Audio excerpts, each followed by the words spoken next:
Fun of him the whole time, and then him getting. I was just gonna ask. I wasn't gonna ruin that. I was just gonna spill my beer. I'm saying it's like super stiff. Oh. And I literally put it in there hours ago. So like you should be able to just kind of like wild stand. You should be able. Well, yeah. I was kind of like okay. Here we go. You should be able to That's just what I kind of wanted to do. move it. Yeah. Oh, that thing's looking pretty dope. Is it functional? Is that $30? Hell. $30 prime time on the Amazon. Good old Jeff Bezos. Hugging it up. Bezos pulling through. Thanks for the stand, brah. Sweet. Hey, thanks for coming. Hey, thanks for having me. Yeah, appreciate it. I'm just munching on these hot tamales, smacking into your. So yeah, we did the fucking we watch a movie for Halloween and rip on it like a bad horror movie, you know? And the whole thing this year, it was fucking terrible this year, honestly, but it was just it's four guys just going. the entirety of the whole thing is just us doing that. Just half in the bag, roasted, munching on camera. Watching Bones starring Snoop Dogg. You know? Bones starring Snoop Dogg. It's a horror classic. I hope you have a really good de-esser. Yeah, I do. No, there's nothing that can be done. It just sounds like shit. I was just like, everybody's gonna hate this. Smacking the lips. And they did. And ASMR is a big thing now. What do you mean? People hated it? Like they tell you? No. You have Well, haters? first of all, nobody watches it anyway. But indeed. Yeah. Watching it? Is this being like? Is this a video? No, that one. Oh. So no. Listen. Yes, but not for public consumption. That's more of a private thing after the fact. Got it. So I heard about your band from Joel Ferguson. I think I told you this already, but yes. For the listeners, when Joel came over, and I've done some work with Joel. He's mixed some stuff for me. I'm a big Joel supporter. So. Yeah. I asked him, I ask a lot of people like, hey, who should we talk to, or who's good, who's playing and stuff. So he threw you guys out and a couple other bands. So, and then it was only like a couple weeks later, you guys got put on that Finger 11 show. Yeah. Which is cool. So Finger 11 is like one of my favorite bands from back in the day, which is super random. So it was cool that we got to see you guys, but also there was fucking nobody at that show, dude. Like, holy shit. We were, the promoters were freaking out about it a little bit, but the show was put on late. There was a different band booked there first that they end up canceling, and that threw some kind of weird trigger to the algorithm on Songkick, and so on Songkick it said that the Finger 11 show was also canceled. But it was still had only been, I think, announced like 2.5 weeks before the show actually happened. So, and I guess also a certain radio station in town who was supposed to rep the show a bunch apparently didn't. I don't know, not my words, someone else's. Yeah. It was probably surprising. Go ahead and call them out. Yeah, fuck it, WGRD. Because Finger 11's never been the biggest band in the world, but they're big enough. I mean, those guys had legitimate hits, huge songs, good song. You couldn't get away with it. And I had actually never seen them live, and I mean, I kind of to nerd out here. I was fucking really, and I talked about it already on here, but I was on their street team when I was a kid. No way. I had VHS tapes with their videos and all this shit. I was super fucking into Finger 11. I still like Finger 11, Yeah. And they write fucking great songs, and going back through their catalog, I was like, this fucking rules. Yeah. But so for us, it was literally a private Finger 11 show. It felt I was like that, there. I mean, fucking Me to You was the fucking main dude, it was, I don't know. So that in that way, it was great. But I was also I couldn't fucking believe there was nobody there. Yeah. And also, I was hammered. That fucking place, dude, the last 2 times I've been to the Pyramid Scheme, they fucking serve up some stiff-ass drinks, and I, forget, apparently. Oh. And, I was, holy fuck, I was drunk as fuck, dude. Man, I guess I mainly get beer there, so, I mean... Yeah. Beers are pretty consistent. Yeah, indeed. But, good. And also, their drinks aren't, crazy expensive either. Yeah. They're definitely reasonable, so it's, it's not hard to just keep it flowing. Yep. I was getting Jameson and Cokes, and by the end of the night, I was fucking hammered. And I'm taping them, and I did get the fist bump from James, the guitarist, because I'm singing along to every fucking word. I know all these songs, it was quite a sight to behold. Yeah, they have so many more hits than I remembered. And when I was right after we got on the show, actually, I just put their catalog on. There were so many that I had forgotten about, that in some that I didn't even realize it was them. It's just another, and band. And they're one of those bands where their hits are kind of like not even their best songs. Yeah. You know what I mean? It's like they kind of had those like they had that one thing, like some of the ballads kind of got picked up, the quote unquote ballads, you could say. But like, I'm like, this was like track 9 on this. From the albums are unquestionably the best thing. Way better. Sure. Yeah. Yeah. And the goddamn bass player for Finger That dude fucking rules. Love that guy. That guy rules so much. I guess like that was the only time I had seen them, and I was talking to the promoter of the show, Nate Duro, who was always a big fan of theirs too.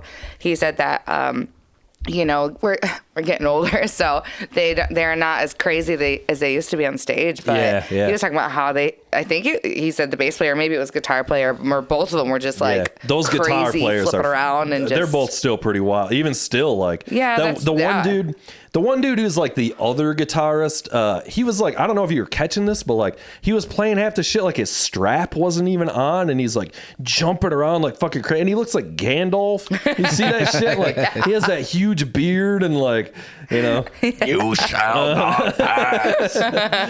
Yeah, I've heard that from Nate Cohn. He had seen him before, and he was saying like fucking he caught him back at the intersection, back at the old intersection, and he was like, dude, they were fucking. And that was in their heyday, but he was like, they were just fucking out of control. Yeah. So where's Nate been? He's drumming in the Plug. You know Nate? Yeah. We did a project together years ago. It was like a commission project that we did a bunch of old like punk, a huge set of just like old punk songs. Nice. And we did it at one of the museums downtown, at the Gerald Ford Museum, I think, for the Rock and Roll Hall of Fame. They were doing this like traveling thing, and I don't know. So yeah, Nate drummed for that, and I did vocals and a couple other guys. But yeah, so it was fun. Yeah, that sounds a bunch about of right. old punk stuff. Yeah, I mean, Nate's still killing it. The Plug's killing it. They just put out that new record. Got a bunch of videos and shit out that they're promoting. So I know they did a show, I think, at the Pyramid Scheme that was like their record release show or whatever. That, of course, I did see that. Super sold out and everything. Of course. Wasn't he saying they scored some song on a Nic Cage flick, which is pretty No. No. So there's I forget the movie. Maybe something. Is there a new Nic Cage movie where he's a vampire? There's always a new. That was a comedy. Yeah, I saw it. It was funny. Actually, I heard it's that movie. It's supposed to be it good. might be something else, but it's some. They say one of the characters starts talking shit about ska and name drops Mustard Plug. Nice. And that's right. And so of course they're just that's the greatest thing ever, and like so they're laughing their asses off. Oh my gosh, yes. I remember that. That movie was hilarious. Is that Renfield or whatever? Okay, it's in my queue. I haven't seen that yet, but it looked all right. I don't know. Was it just good? Get really high and then watch it. I loved it. Is there any other way to watch movies? Maybe not. I don't know. Sorry, the cat's hitting the soundboard. This has become a recurring problem. She hit it with a fucking week right there. It's pretty hilarious. That's well played. She knows. I'm into it. Hey, sister. Let me defend Nic Cage for a quick second. Nick Cage, who admittedly has had a number of terrible movies, but he's also had fucking incredible flips. He's the man, dude. Adaptation was amazing. The Weatherman is a fucking all-time great movie. I don't think anybody really hates on Nic Cage. Oh, everybody on the brother hates New Orleans does. What? The city of New Orleans? Yeah. Why? So the first time I went, we love New Orleans, so we go as often as we can. But the first time we went, I booked just like a cheesy cemetery tour. I was like, let's do it. Yeah, for sure. Some guy I found on Groupon was the best tour guide ever. We were like, do you want to go out to a bar after this? Like what? It was Nic Cage. No, it wasn't Nic Cage. No, but the tour guide took us through the St. Louis Cemetery, number 1, which is in the French Quarter, and it's beautiful. Like that's got to be incredible. Just gorgeous. Yeah, we want to go. And then out of like all these like historic like huge tombs is this random bright fucking white pyramid. And the tour guide goes, and that's Nicolas Cage's tomb that he purchased for himself. That's the greatest thing before he of all dies, time. right? Yes. Because obviously he's not dead yet. And there's kiss marks on it. Women are putting lipstick on and kissing it and leaving their print on it. And what the tour guide told us, and who knows, maybe he's just being like funny or whatever, entertaining, but he told us how Nic Cage would, whenever he came to town, he'd get like smashed and would like go to bars and just like flip tables and chairs and just like scream and yell and just like cause a whole ruckus. And they're like the fucking pyramid, and now he's just ruining our bars. So who knows how far good to be Nic that Cage. is, but it sounds good to me. That's hilarious. Did you kiss it? No. Come on. No. Look. It's a weak movie. Yeah, come on. I'd have put lipstick on and kissed it, dude. I don't went in. I'd have went all in. Gotta be done. I mean, maybe I'll be there in February. Maybe I'll go back. And I'll like choose some weird ass color and then I'll take a picture. I don't know. We'll see. Side note, apparently Nic Cage and Pauly Shore are like the best of friends. They're neighbors or something, which is incredible. Yeah. Sitting those fucking guys. Yeah, indeed. Sitting those guys down. Top priority is getting Nic Cage and or Pauly Shore. That would be the best podcast of all time. So I was thinking about this. When we started doing the show, we used to do like icebreaker questions where it'd be like, you know, like a random, like, and we haven't done it for a long time mostly because I got lazy about it. And it's hard to like keep thinking of these fucking things. But I was thinking about it, like, if you could put together like a podcast basically of any two people like living or dead, but like you don't get to talk. It's like you put them together in a room and have them do like a podcast, like a conversation. Like who... And pretty clearly, whoever those two people are competing for second place in this scenario. Well, yeah, it's not us. I mean, you know, you know. Okay. Oh, and obviously I've got to think about it, you know, so because I've been already thinking about it, you know. Okay, so A, this is hard because automatically I'm thinking of way too many people. B, what's really going to be challenging is for me to remember names. So Nic Cage and Pauly Shore would be a good one, though. Definitely. Be a top 5 I think that for sure. Yeah, that would be the Weasel. I got nothing on a Nic Cage impression. I've got an unabashed love for Pauly Shore. The only Nic Cage impression you need is who, whether, what. There you go. Okay. That was always the go-to back. Oh gosh. Okay. Now I'm like, you got my mind spinning now. Do you want me to give you mine? Because I got to think about it. Okay. You know, so I'm at a major advantage here on the whole thing. So one of the ones I thought of was Quentin Tarantino and Lars Ulrich. Oh.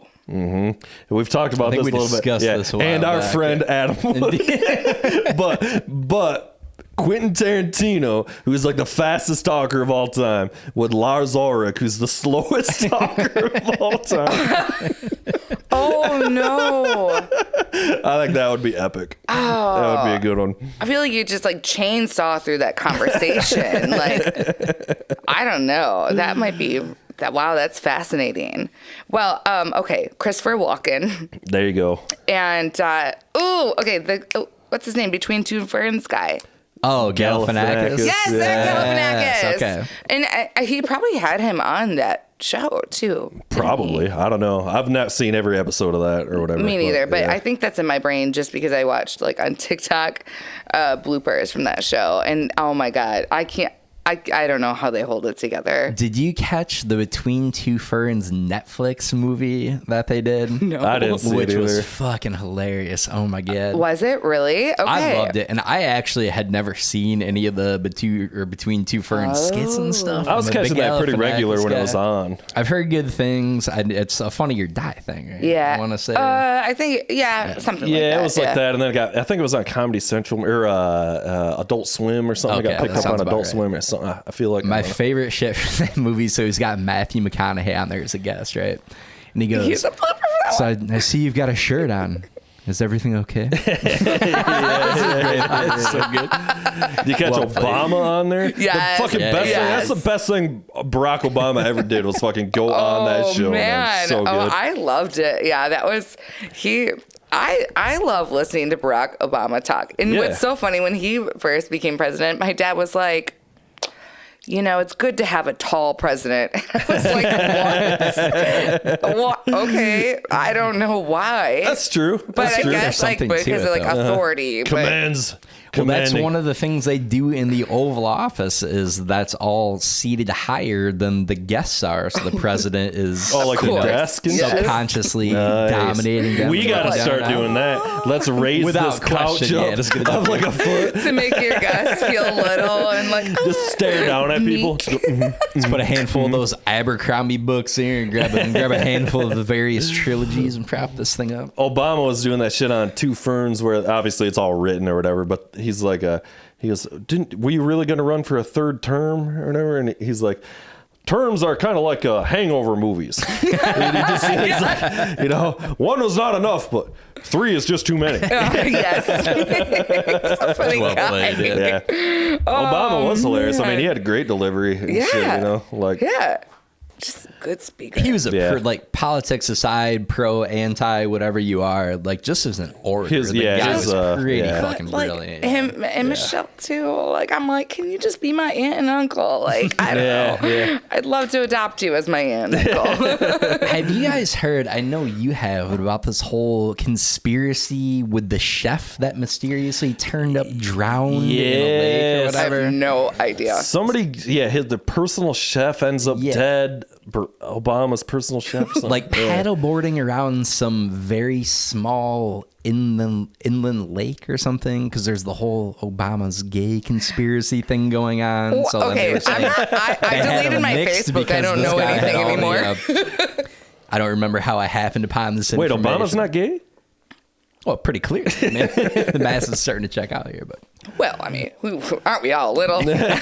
Everybody's gay for Obama. I mean, yeah, no, wow. Those are some, I'll have to look those up. It's some weird shit. I didn't go deep dive into, but there's something where and this actually happened for sure, his personal chef, who's been with him forever, drown under really mysterious circumstances. Okay. At some one of their private residences or whatever, in the fucking pond or whatever, sucks. Really weird. Yeah. And so of course all the fucking every fucking QAnon thing jumps on this whole fucking thing and everything, you know what I mean? So yeah, it go like that, it'd be fun. Like that sometimes. We just get it's just really we just have all these spicy personalities and so much to say.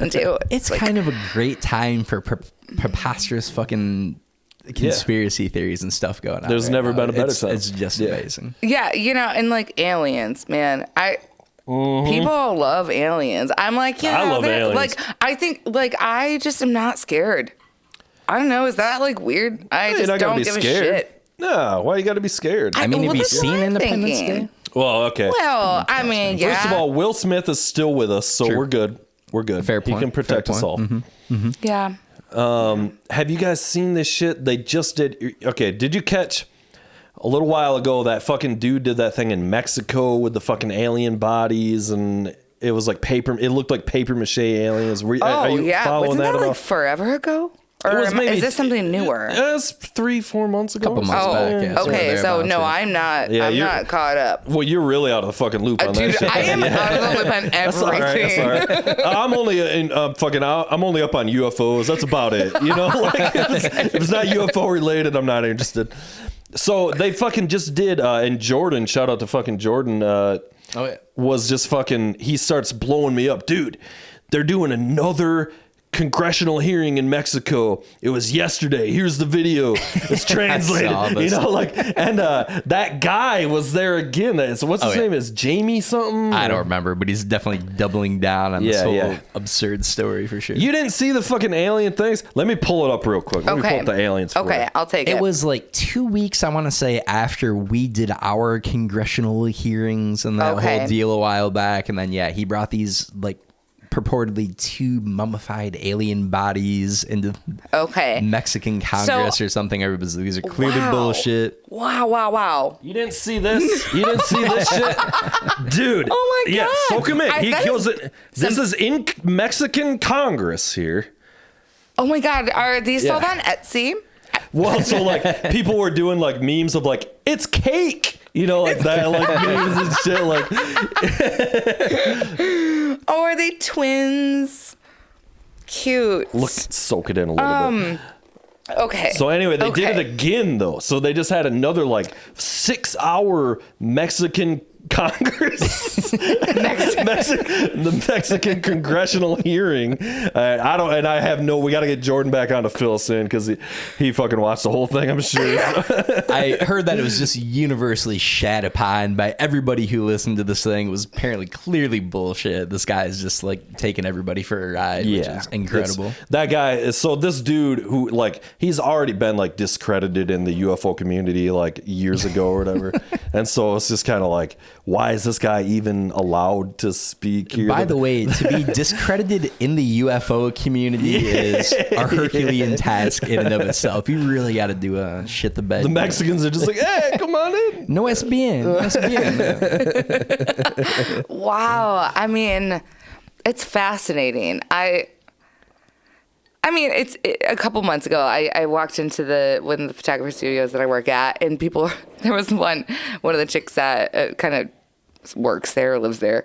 She was like, there are aliens. They found aliens. I was like, what are y'all on right now? I don't know what's happening. And then I never heard anything, but that's probably exactly what she was talking about. That was probably it, yeah. Yeah. So I guess I heard something. Well, there's been a bunch of shit. Fucking Tom DeLonge from Blink-182 and so all I did. I did kind of, Evan had something on TV and then he popped up and Evan goes, I wonder if he'd be on here. And they were talking about UFOs and the government and blah, blah, blah. And I was like, I'm back to my puzzle. Yeah, that's one of the only things that I'm the other way. I'll be that's the only thing that'll get my attention.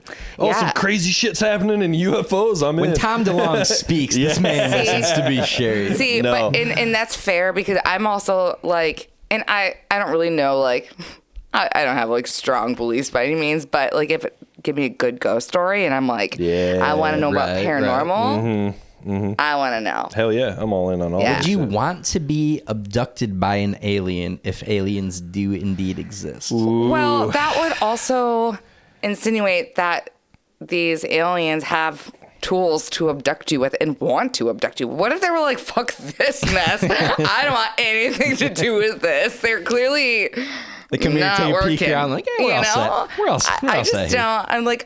I'm things happen. There has to be other things out there. It would be crazy to think that we were the only life force in the universe, right? Yeah. Who knows? It's my brain just can't stretch far enough to really understand what could be out there. So I just kind of nah. I just shut it down. I'm nah, whatever. It doesn't freak me out necessarily. I'm not worried about things coming here or whatever. I'm worried about losing my mind trying to think that far and that expansively. It just feels I'm losing control. It's an endless rabbit hole. Oh, yeah. Down to yeah. And I can become stone cold sober and be like, this is too much. It does. It kind of makes you an asshole. I was so into fucking UFOs and all things esoteric through my 20s and even in my early 30s and even before that. And it does kind of start making you be an asshole, basically. Wow. So you just kind of get really negative and you get this kind of attitude of oh, I know what's going on or something like that. And in fairness, I don't know that it necessarily took UFOs to push you over that particular threshold, my friend. I love you, buddy, but let's be real here for a minute. Yeah. This is fun. Shall I interview you too? Yeah, that'll happen. Yes, it's the same thing with if you start fucking getting into anything in the occult or anything. It's a negative. It's sort of just a generally negative area. It's any type of tangential, compartmentalized knowledge that you feel you have that others don't. It just instantly gives you a superiority complex, but it's not different than anything else, right? If you've got an especially deep pocket of knowledge about almost anything, you're probably going to be a little bit smug about some of that stuff. So fascinating to hear this because, okay, so we were talking before we recorded that my main job is doing hair, and I've been doing hair and makeup for 16 years or something.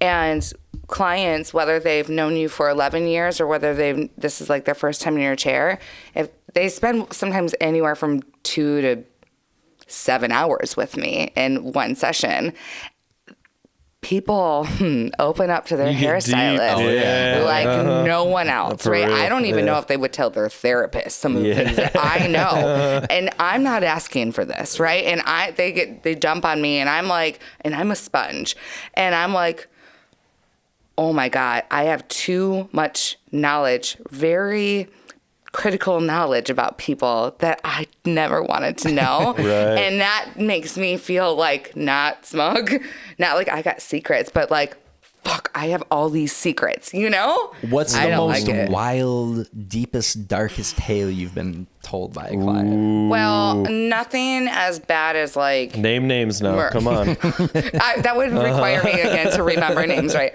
And I'm so terrible at that. It's mostly like adultery sort of stuff. Yeah. But nothing like if it was stuff that was like really ethically more. I mean, obviously adultery is, but that's like they're adults like that. They can handle that shit. No, I'm not meddling in that. Nobody's been like, yeah, I killed a man. No, exactly. No one's murdered anyone. No one's confessed to like anything like that.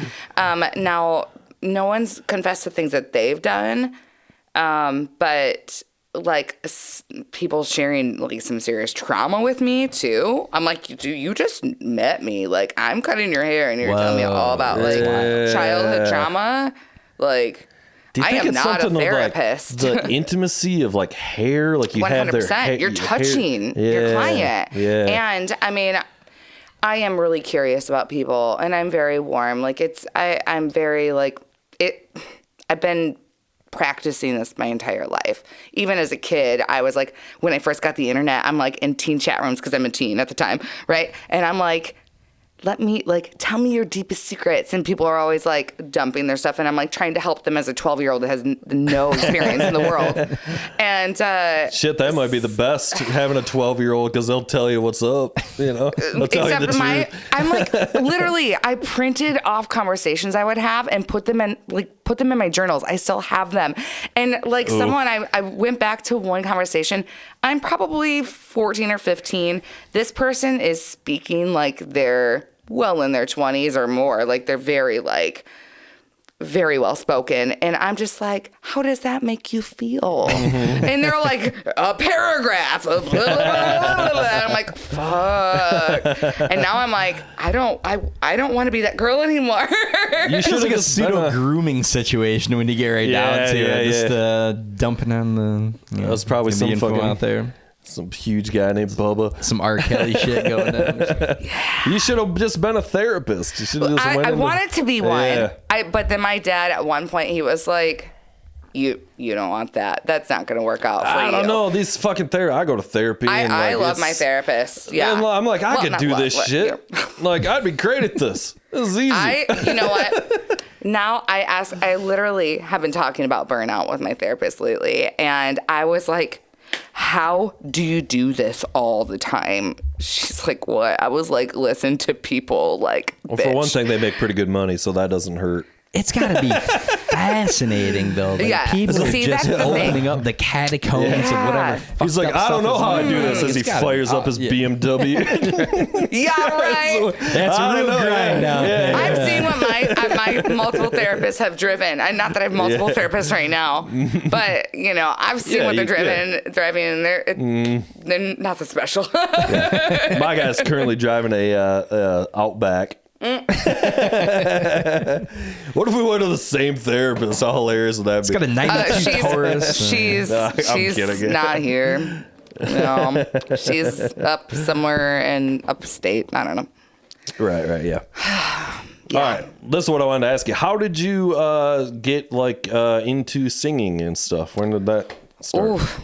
Well, I was like, I don't know, I think 5 when I got my first karaoke machine. I was a super quiet kid, like super, super shy. I barely spoke, wasn't even spoken to. But for some reason, when my grandparents someone bought me a karaoke machine. And when I had that and they gave me a microphone, that's like when I felt permission to like use my voice. But I didn't really have words to say. I didn't know how to say what I needed. But what I needed was attention. I was a middle child. I was people pleaser, middle child. Oh, sure. Right? Yeah. And so, like, babysitters would come over and stuff, or grandparents would come over, and I'd make people sit on the couch, and I'd turn on our one little overlight, like, light in the living room over me. And the first song I remember singing karaoke to was Achy Breaky Heart. Nice. Yeah. And what's that guy's name? Billy Ray Cyrus. Thank you. And I don't remember this at all, but my grandparents even took video of it and told me that I would, like, during the the verses, I didn't know the words. I'd just be like, You're right, yeah. But the chorus came and I'm just I still do that, out, right? I mean, yeah, don't we all probably? But so that's when it started, and that's, I think, that's how I learned to get, like, positive reinforcement and connection as a kid.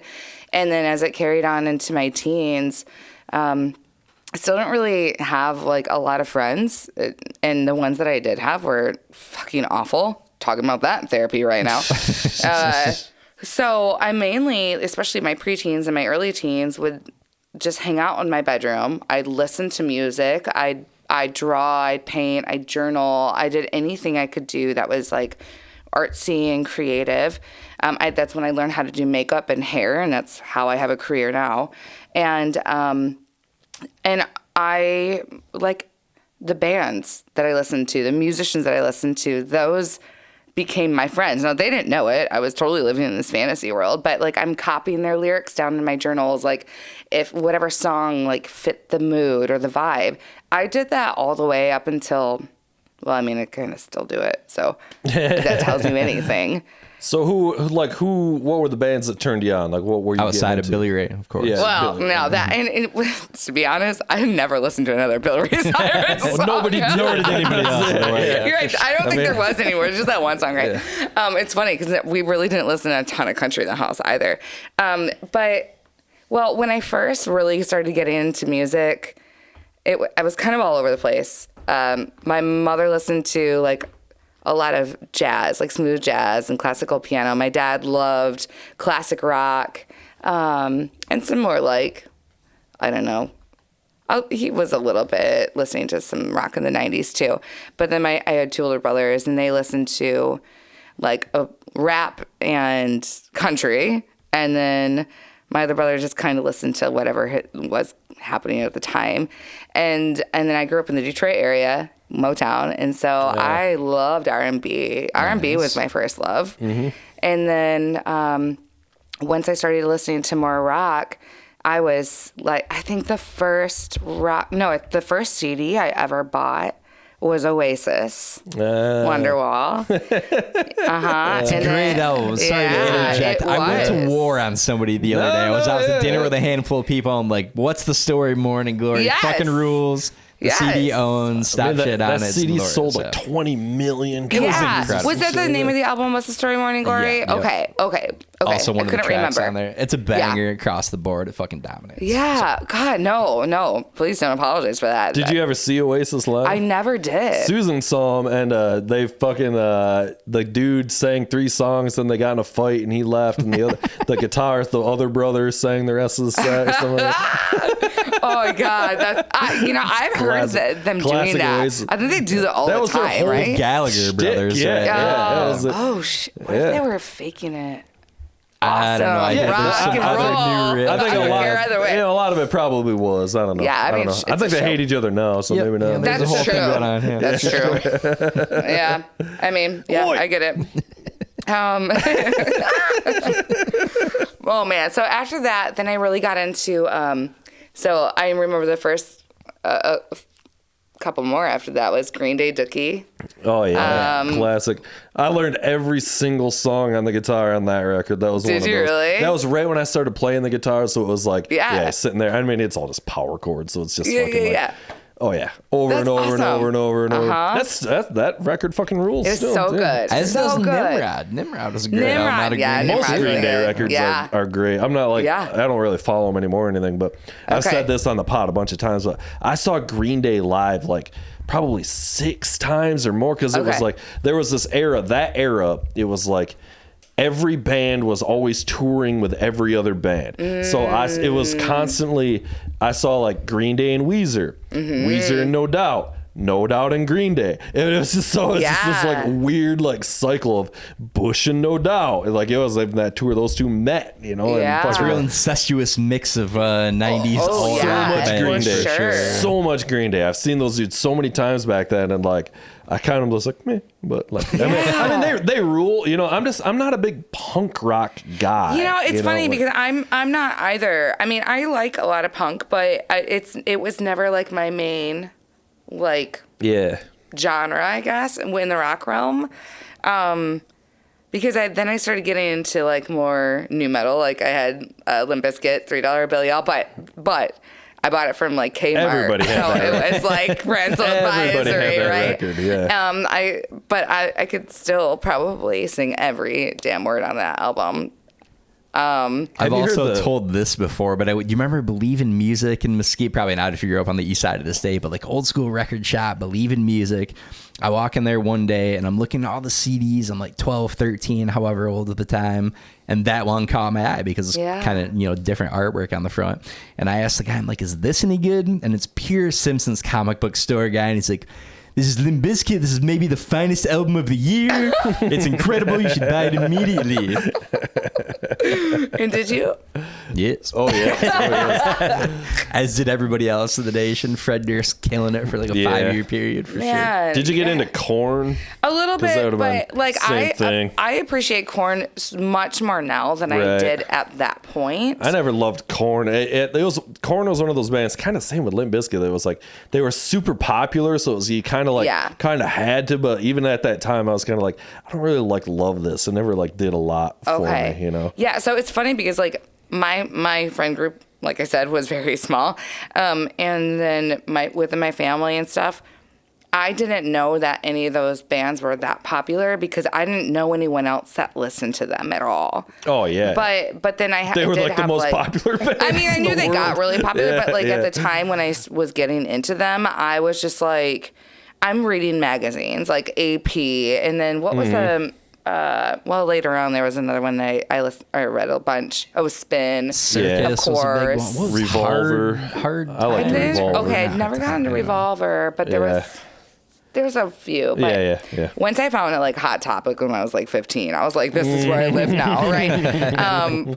But so then like Orgy, I loved Orgy. I was just talking about Orgy with my brother last night. I still listen to it all the time. The second album, Vapor Transmissions. Oh, the second album with She Dreams in Digital. Oh, okay. Yes, that record that's owns. right. So are you up on this? I forgot that I had that. The guys from Orgy, it's not the singer, but it's like the 2 guitarists and maybe like the drummer or maybe something. They do this other thing, and it's great. And it's called, I think it's called like Julian K, maybe or something. Maybe one of the guys' names or something. And it is like an industrial, it's same kind of genre of what they were doing.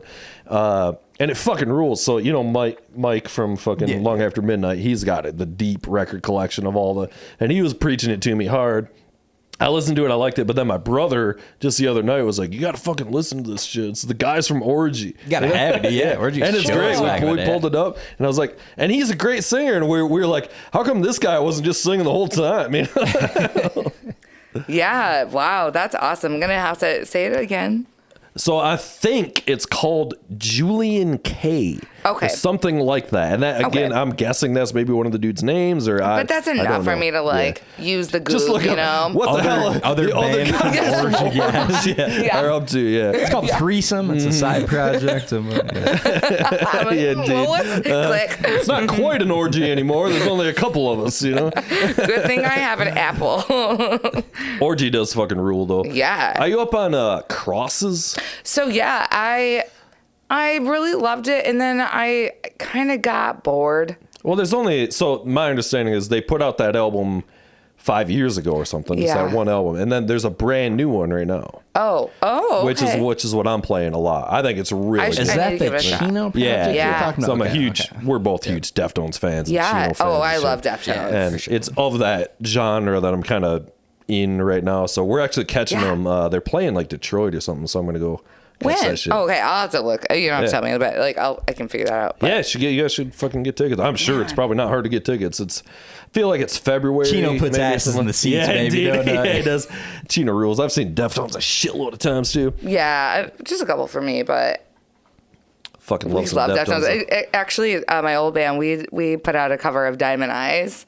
Oh, yeah. And it's on the YouTube, but it's hilarious to look at the comments. People are like, you're not even playing the song. Is like that. They were saying that we weren't playing it live in the video. I'm like, it's a fucking music video. Like, do you know how those work? Like, yeah, the real band is definitely not playing the song for real in a music video. Yeah, I mean, like sometimes maybe they are, but like for filming, probably not. There's a whole lot of editing in there. You're playing it, but it's like it's not but really that's how it was recorded. Favorite Deftones album? Side question, because they've got so Pony for me. Wait, Pony for sure. I mean, there's kind of no other answer. I fell in honestly. love, and Digital Bath is like my favorite all-time favorite We were in song. fucking old school, baby. Adrenaline fucking first record, man. We were all up on Deftones. I gotta give it. I think it's kind of like it's that. I was gonna say that's probably my album. I don't think you can make an argument that Around the Fur is better than White Pony. There's like an emotional attachment. I was a little bit younger, so it's kind of like more White that Pony connection. was when so it was more like raw too. It's a fucking super hard, super aggressive. I think that's why I didn't get into the first one first, because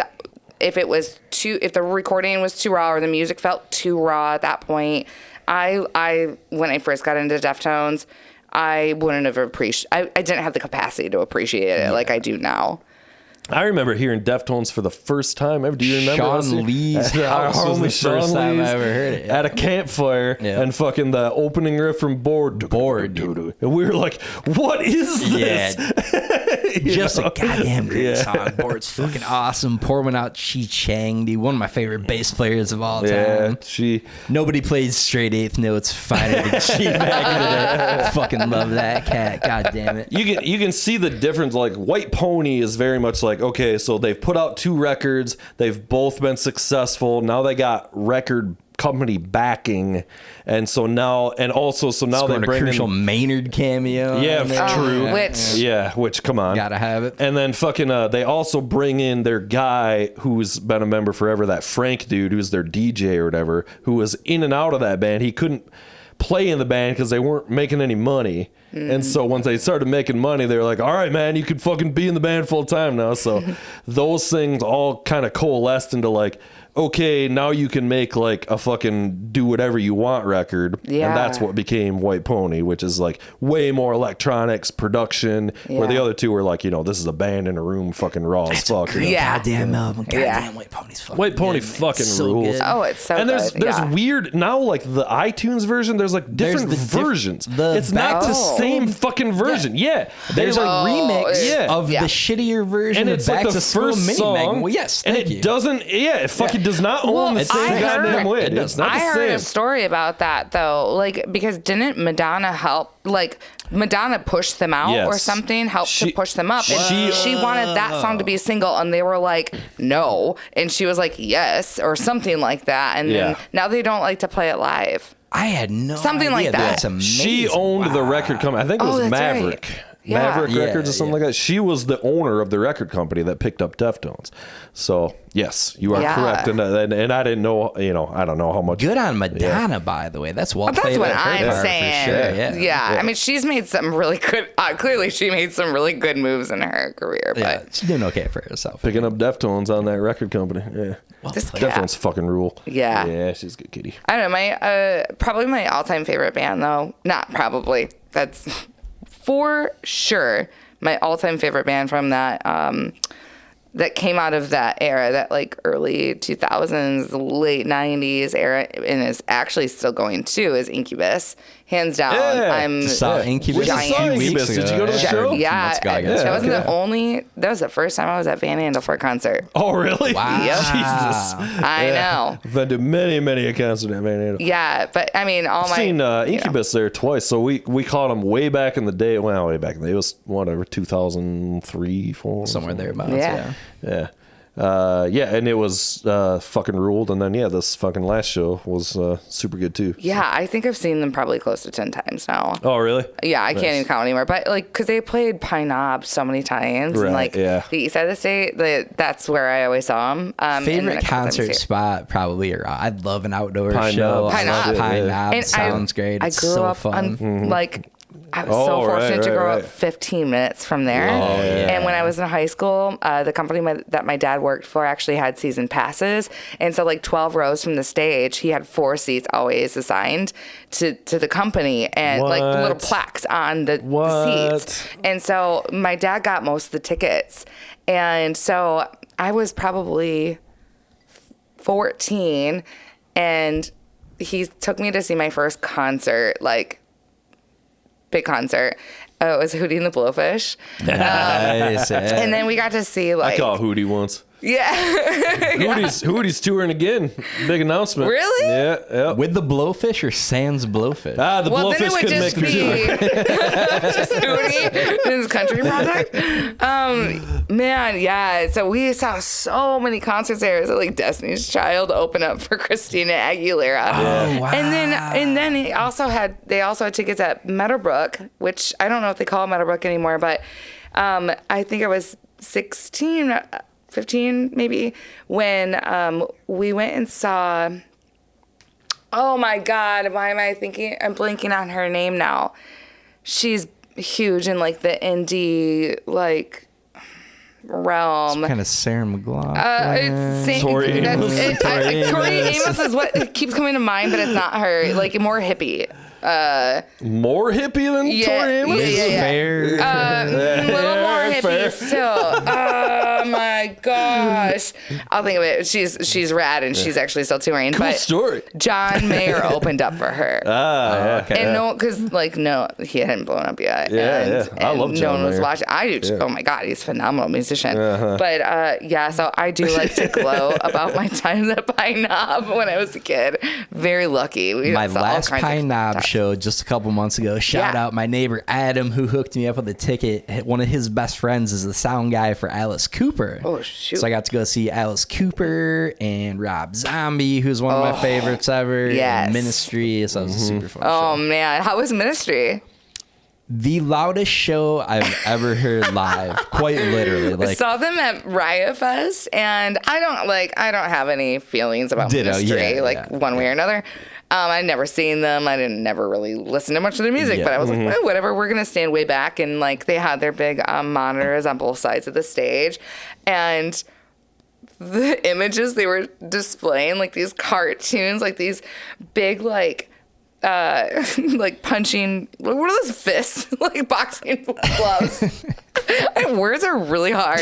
My meds are wearing off. I don't know how to word right now.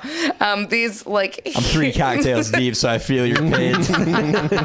These big punching gloves, with this cartoon like Donald Trump, and it was like punch him in the face, and it was going right to like their chorus. And I was just like, this is. And I was really high too. I was like, what's happening? This is hilarious. There was a lot going on there. But it was an exceedingly loud show. I can't stress this enough. I was just like, oh, sweet Jesus Christ. This is the loudest. That dude's got, he's got those fucking tattoos on his chin now and all that. That Al Jorgensen dude from Ministry. Do you know what I'm talking about?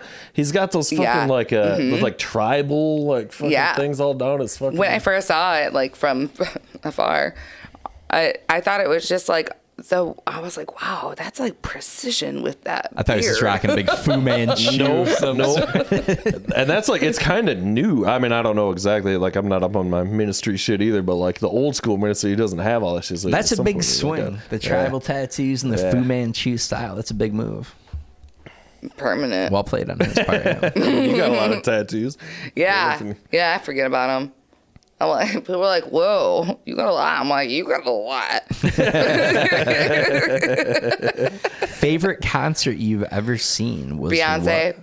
Okay. Solo Beyonce or the Destiny's Child thing? Beyonce. Yeah. She, when I saw her, well, it's hard to say because like I've been to like so many concerts, but that was a one in a lifetime kind of concert for me where I really was like, I'm not going to spend like hundreds of dollars probably to see an artist anymore. I'm just like not, I don't care that much. I love live music, but I don't know. I'm getting old. I like to be at home. But yeah, Pandora tends to work pretty well. We get it. Pandora and a glass of wine is a pretty good substitute for sure.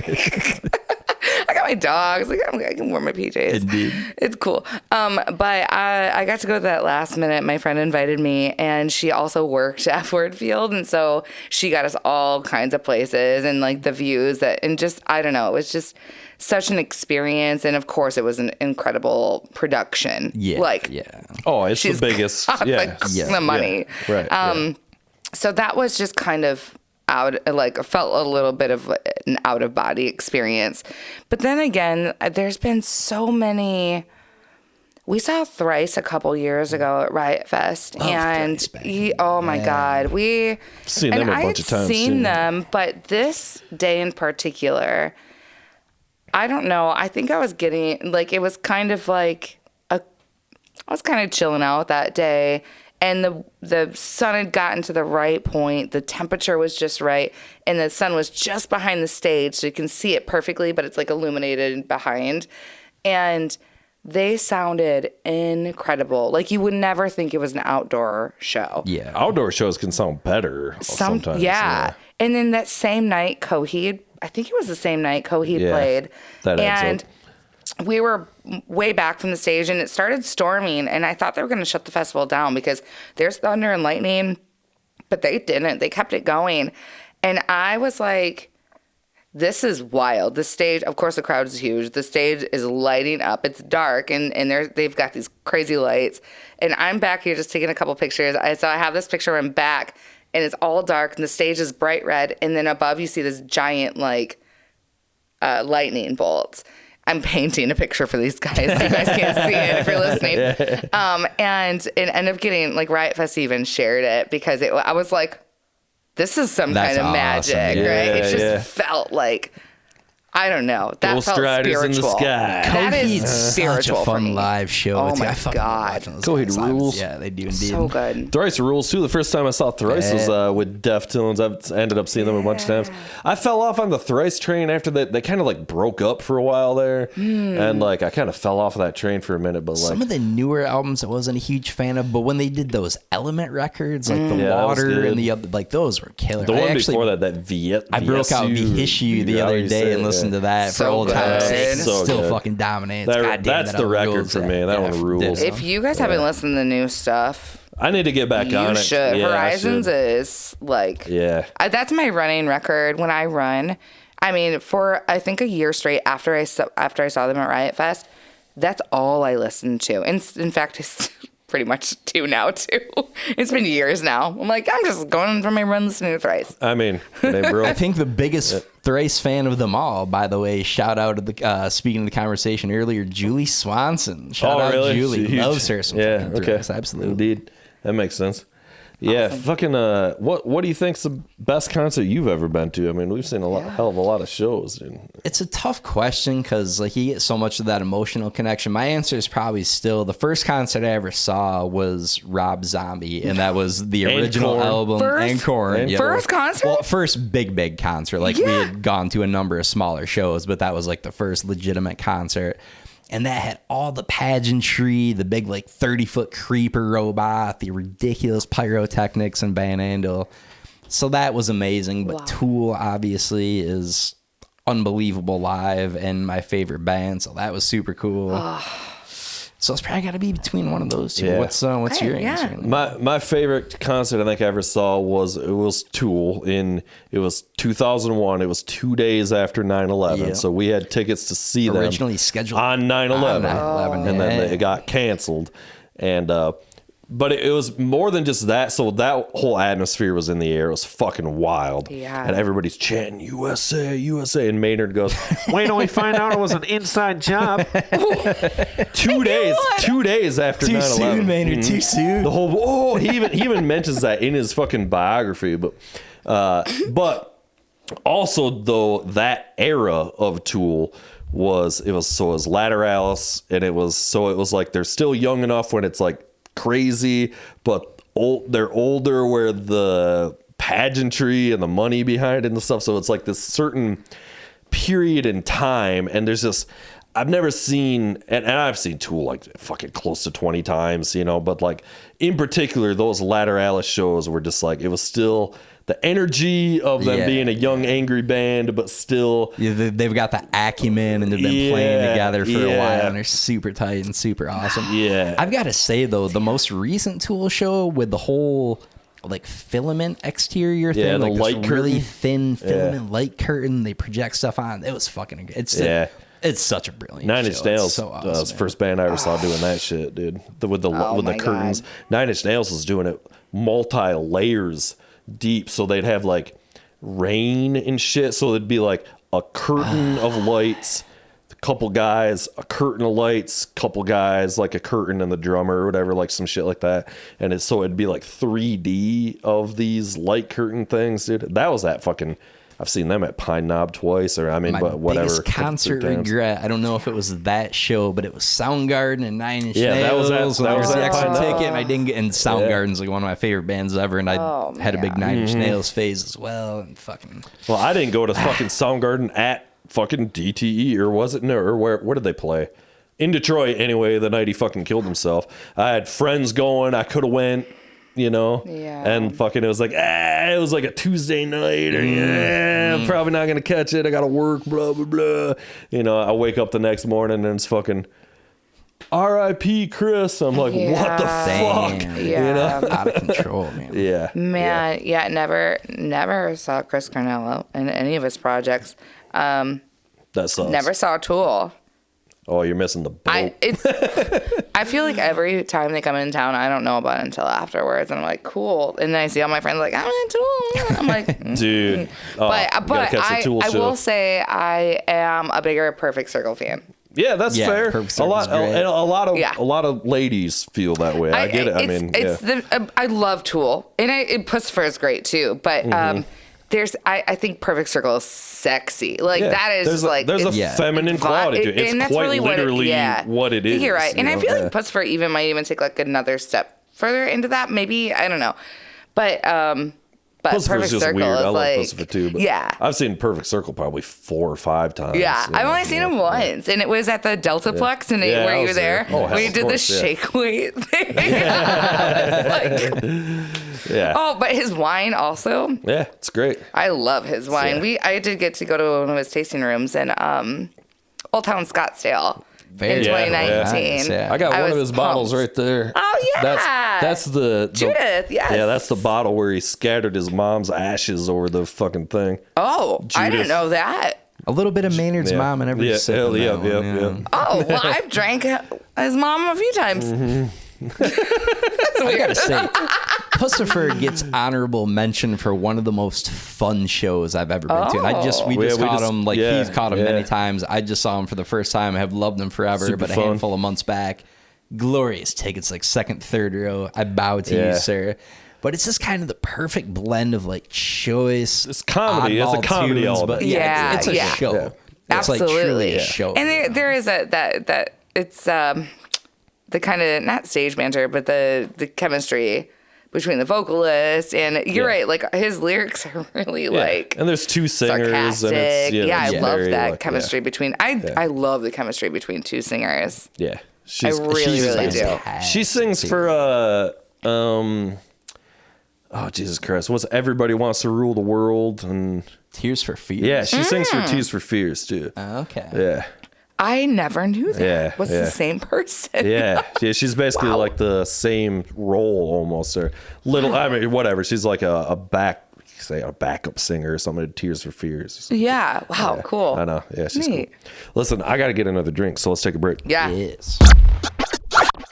And then was just like, I love music and love playing it, but I have no ambition to be like a high school music teacher, and just do that. And like exactly what else do you do if not that? Right. So. And I was like, I definitely thought I was a stronger flute player than I was vocalist, even though I would have loved to be like, at the time I would have loved to be like a professional singer. I don't know what that meant or what I would do with that, but oh no, I was like, this is scary. I'm not good enough. I'm not doing this. Maybe journalism. And I was like, nah, I can't write for other people. And I was like, business? No, fuck business. Communications? I could that. I don't know. That sounds broad enough. And then I dropped out of this phony major. The classic Simpsons joke.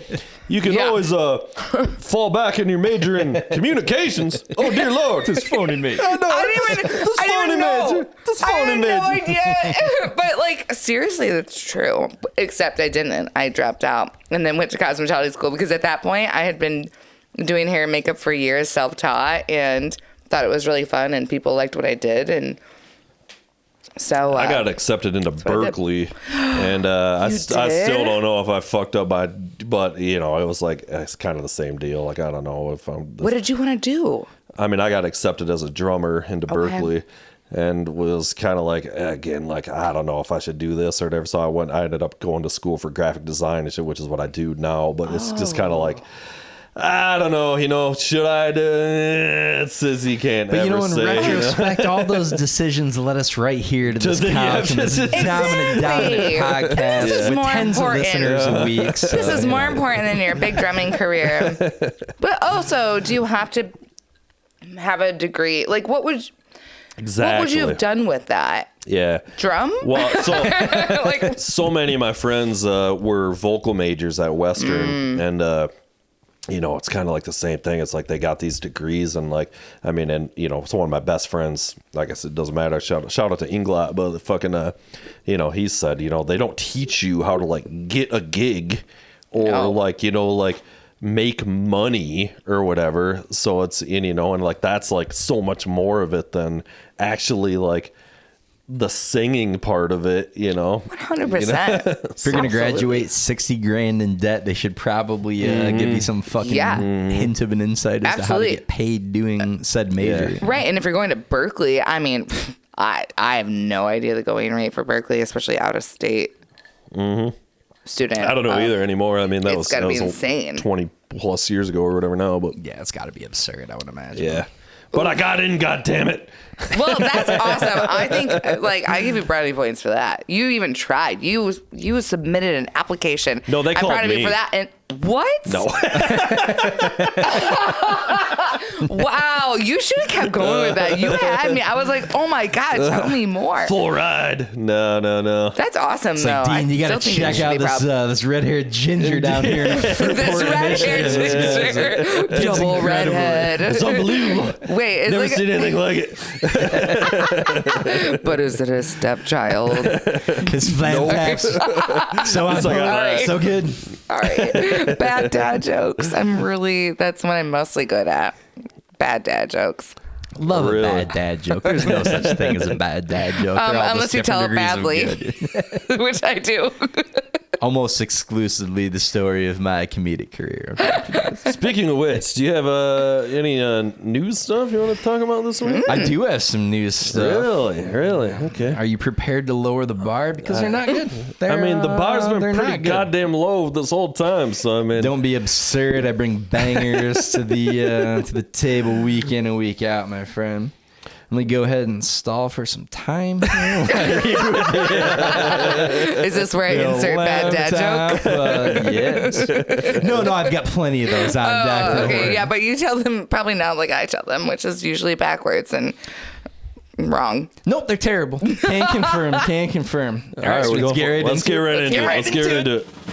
The Dangerville Podcast presents News of the World. Woo! The jokes might be terrible, but the production value is just on point there. All right. Unbelievable sound clip there. Ladies and gentlemen, first up on the docket, we've got prosecutors say a reckless driving suspect bit an NYPD officer's fingertip off.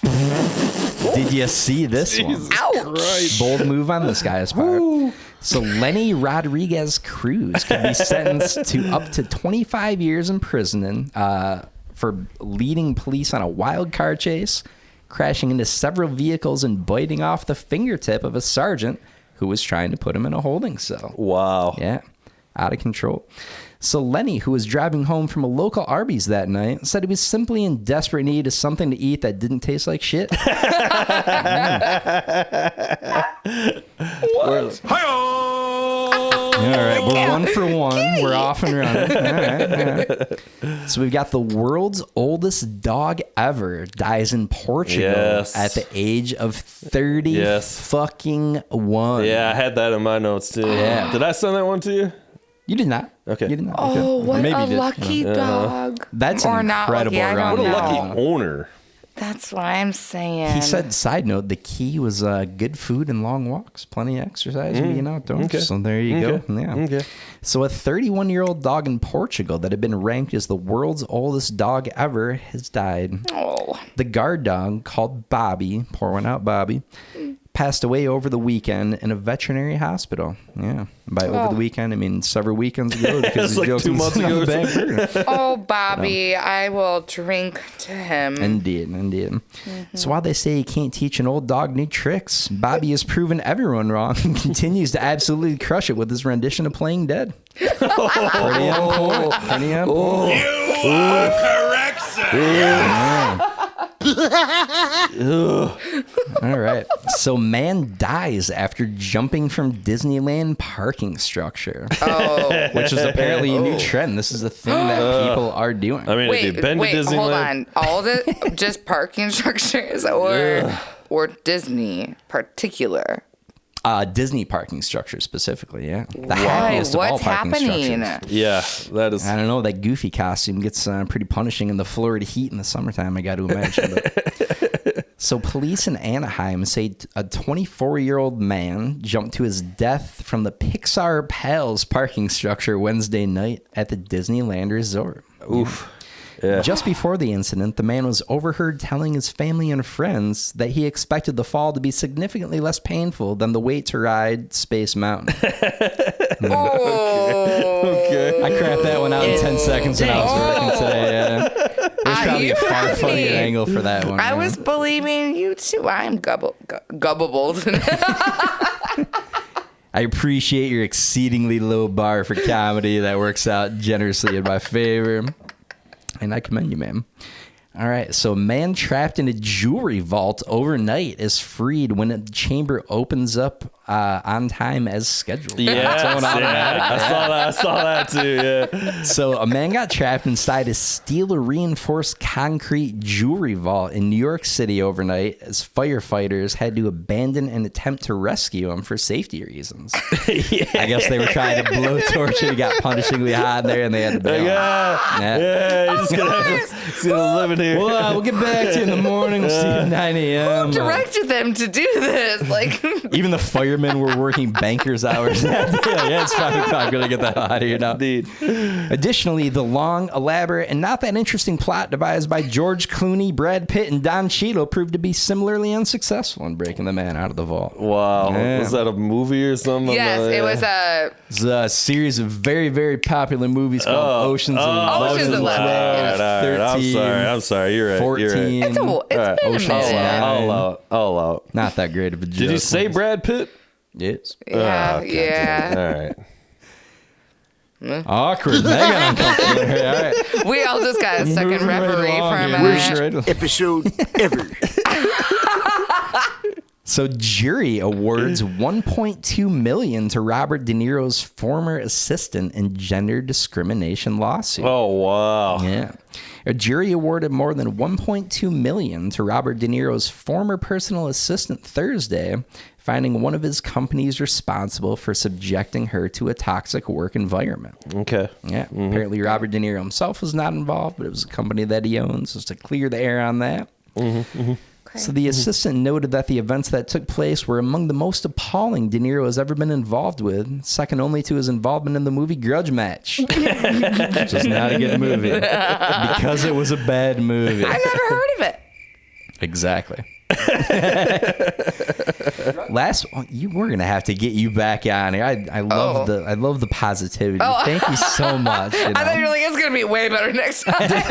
No.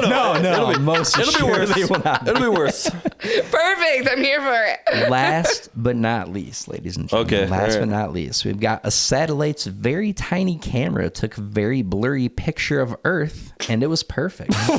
What? Okay. So a small blurry photo of Earth is getting big attention for its perfect imperfections. What? That was a little tagline right there for me. A little John Legend, huh? How about that? A little remix of that, huh? A little John Legend. You're welcome. All of me. Give me all of me.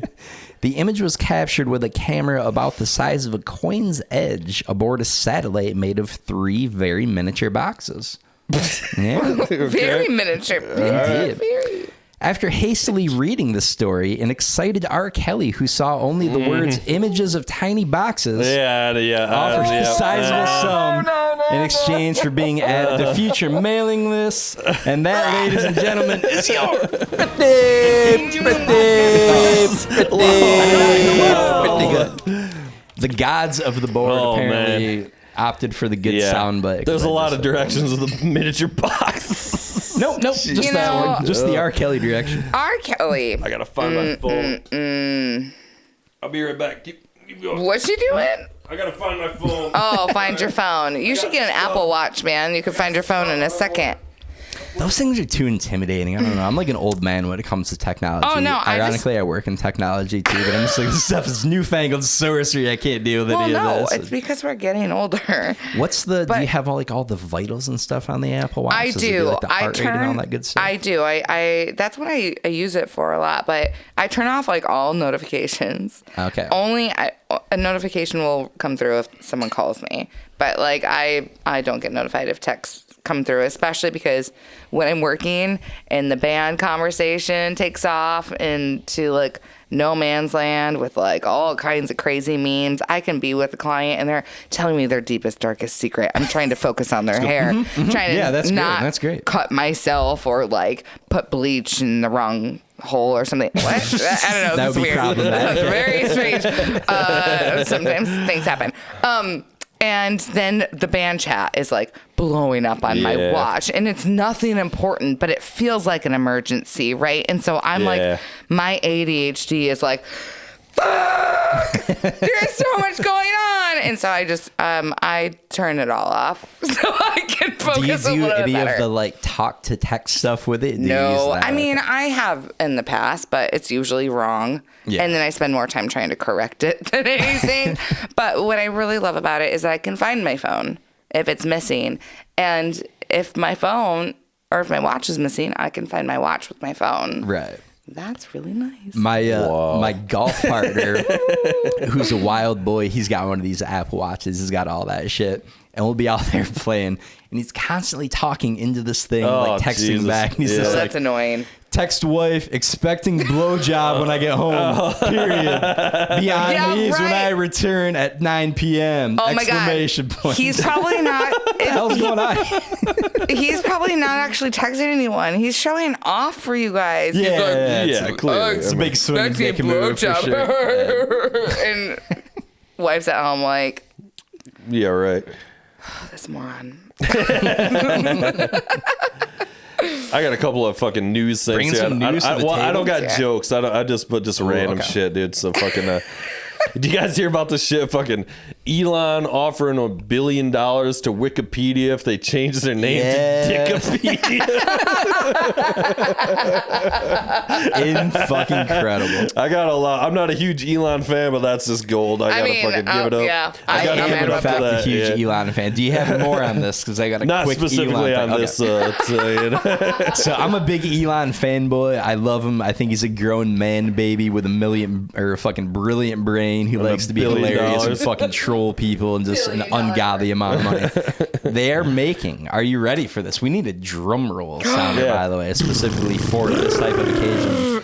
They are making an Elon Musk biopic directed by our boy Darren Aronofsky. Wow, Darren really? Aronofsky. Okay. Fuck yes. He's all in. cherry on top of this, it's going to be an A24 picture, which is the best fucking movie studio out there right now. A24 rules, dude. Okay. A24 just does offbeat, like pseudo indie shit. They got a bunch of like the choicest horror movies ever made. Yeah. Pretty sure Flanagan's done shit for him. He's usually working for Blumhouse or whatever. Maybe that's what it is. But A24 doesn't give a fuck. Like, it's not, Miramax, Fox, whatever. We got to make $1 billion. They just make choice fucking Darren Aronofsky. Do you know who Darren Aronofsky is? I don't think so. He's like an auteur fucking filmmaker, and he's just made a lot of great The Wrestler, movies. Black Swan. Okay. Requiem for a Dream. All right. Yep. Oh my God. Requiem for the Dream. That's one of the fucking most fucked up movies of all time. I know. It's so fucked up and I love it, but it's so fucked up. And like, I think my dream last night was very similar to that, but that's another conversation. I've always fucking We need to have that other conversation right now. We need to hear this wild dream for sure. Got to be told. I've always said, though, fucking, if you want to keep kids off drugs, just show them Requiem for a Dream. Seriously. Just sit them down at like 13. Dude, especially at the end. No, or maybe, I don't know, a 13-year-old can't handle the end. Fucking getting his arms sawed off. I watched it when I was like 20. And that movie is fucking, it's a devastating movie. It's devastating. Jared Leto is brilliant in it, as he is in all of his roles. Fucking, the older lady, the fucking, I'm going to be on television. Yeah. Fucking the it's chick not from Benning, is it? She's from The Exorcist. It's the yeah. She's in the new Exorcist, which we just went and saw. Okay. The new Exorcist, she's in it, and it's a terrible movie, by the way. But real quick side note before you. But she's just Ellen Bernstein, Oscar winner Ellen. She won an Oscar for Requiem for a Dream, playing that fucking old lady. Oh yeah, she win an Oscar or no? She wasn't the original. Exorcist chick. Yeah, no, The Exorcist. Yeah. The child. Not the original. She's not the child. That's Linda Blair, but she won she's the mom. An Oscar for that too, right? I don't think so. I don't know. Maybe. She should have it. Yeah. I thought I heard that. I could be wrong too. I don't know. Quick side note: Jared Leto, who's brilliant by the way, agreed. Mr. Nobody. Have you seen Mr. Nobody? I feel like I have, but remind me what the... It's like 2.5, 3 hours long. It's painfully long in the best way, but it's like a movie in the future. I think they have since figured out a way to stop dying, and he is like the oldest man on the earth before this was figured out. So he's like 130 or something on his deathbed. It's not starring Nic Cage. And he's like, no, but it should have been pretty clearly. Other side note to the side note, Lords of this guy go don't deep. get me going down the movie rabbit hole. This is what I do is watch many movies because I'm also a loser with no life. Jared Leto and Nic Cage in Lord of War. They were in a movie together. Yeah. Based on a true story. Lord of War, that's a good fucking movie. Yeah. Lord of War. Soak it in. It's just fucking good flick. But I digress. Did you catch this fucking shit? Orcas sank another boat in Europe after a nearly hour-long attack, and I didn't write which. Clearly we'd have gone for a Brendan Fraser joke on this, but one would think. But yeah, fucking for the fourth time in 2 years, a group of unusually brazen orcas in southwestern Europe have sunk a sailing boat after relentlessly attacking it for almost an hour on a Halloween. And there's like pictures, soak in the picture, these orcas circling this boat. This is have you heard about this at all? The orcas, dude. No, but I'm kind of here for the whale war. Yeah. It's incredible. Yeah. Advantage whales. They're so fucking brilliant. They're like doing these coordinated attacks on boats and just fucking them up and giving a big fuck you to the I don't wish harm upon anyone except for maybe a couple people, but most people I don't wish harm on. But like, I also like respect animals sometimes more than people. Yeah. Can you hear that? Yeah. And I think Mother Nature sometimes is like, I'm taking this back. Like, listen, Free Willy was a shit show. We're not making any more off of this franchise. It's time to call it on this. No. And I've been watching TikToks about like giant like moose or elk or whatever they are just like ramming into cars as they're driving on freeways. And I'm like, that's terrifying. I never want to be that person, but like... No. Just going back to the moose friends, like, Billy, check that out until you ram the car. Ram the shit out of that thing, bro. It was hilarious. Sometimes I want to be that elk, you know? Sometimes I just get that frustrated. I'm just like, just want to. Oh man, there's jam so your many car with great my videos. antlers. Fucking people like trying to take selfies with a lion and just fucking get eaten by the goddamn lion and shit. So much of that shit, fucking that's fucking. I mean, fucking Rogan's always going off about that it's a bad shit move. on his. Don't get close to wild animals. Yeah, I mean, like, a big part of well. me wants to because I want to. Oh, I mean, you gotta them, pet but it. also like. I just petted a llama and a fucking longhorn sheep. Ooh. 2 days ago, I petted the Where? llama. So this is As fucking, well as why and how. I'm sorry, this is gonna get super nerdy here for a second. I'm here for it. We fucking I'd work for a company that installs rain gutters. It's not a secret. I went out to fucking take pictures of said rain gutters on this farm, and on said farm they had fucking llamas and sheep, and like, so I take about 15 pictures of the fucking the gutters, and then like approximately 50 of various animals. There was a black farm cat that crawled up on me, and I'm trying to take pictures. Whoa. It's 2023. Does the color of the farm cat really matter? Yes, always. Well, friends. because, like, you know, I want to know, is it an orange tabby? Is it a black cat? Is it calico? Like, I We have want a to know black cat. details about the cat. You probably didn't see our black cat up there. We have No. Yeah, okay, so yeah, we have a all black. Whose name is Ringo. Black cats up there, a couple of black sheep on the couch. Speaking of dad jokes, can a brother get a soundbite? No, it wasn't. There. So I also stepped in fucking legitimate fucking animal feces out there walking around in that field. Oh, well, yeah. I mean, with that many animals, if you come to my house, I'm like, just check your shoes before you come in. You never know. All right, so soak this in a little bit. 4 men were charged in the theft of a satirical golden toilet titled America at Winston Churchill's birthplace. Yes, so I saw apparently this. Churchill has a golden toilet called America. What? The toilet was valued at 4.8 million pounds and is a piece of art titled America, as intended as a political satire, blah, blah, blah. And Wait, apparently, hold on. It's valued at 4.8 million pounds, but it's America, and we're speaking and pounds? that's the title of it. It's in Britain. It's Winston Churchill's toilet. So, titled America. I got you. Yeah. So Churchill's just dropping gigantic fucking deuces in this fucking thing. Oi! Fuck America! Oi! These guys are facing potential huge jail time for that. They may have flushed their lives down the toilet. You've been writing jokes about this already? Nope, just off the top of my head. Yeah, bullshit. I desperately want those guys to get convicted, and I desperately want them to have to share a cell with R. Kelly and just like, hey, what are you guys in for? Stole a golden toilet. What are you in for? Gave a girl a golden shower.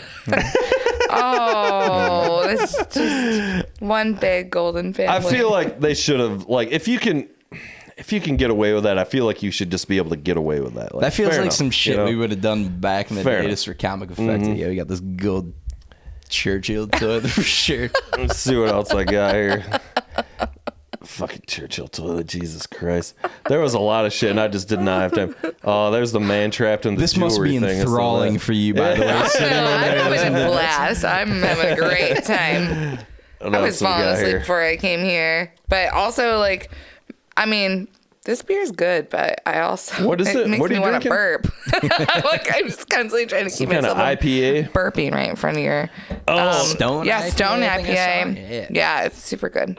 Have you guys heard about this shit? Fucking, so we're huge Simpsons fans from back in the day, you know. Yeah. So Simpsons, like seasons 1 through 12, 13-ish, like the original run is like Arguably the greatest It's still show like the ever. We've funniest got fucking all shit to be ever. around like the same age. Yeah.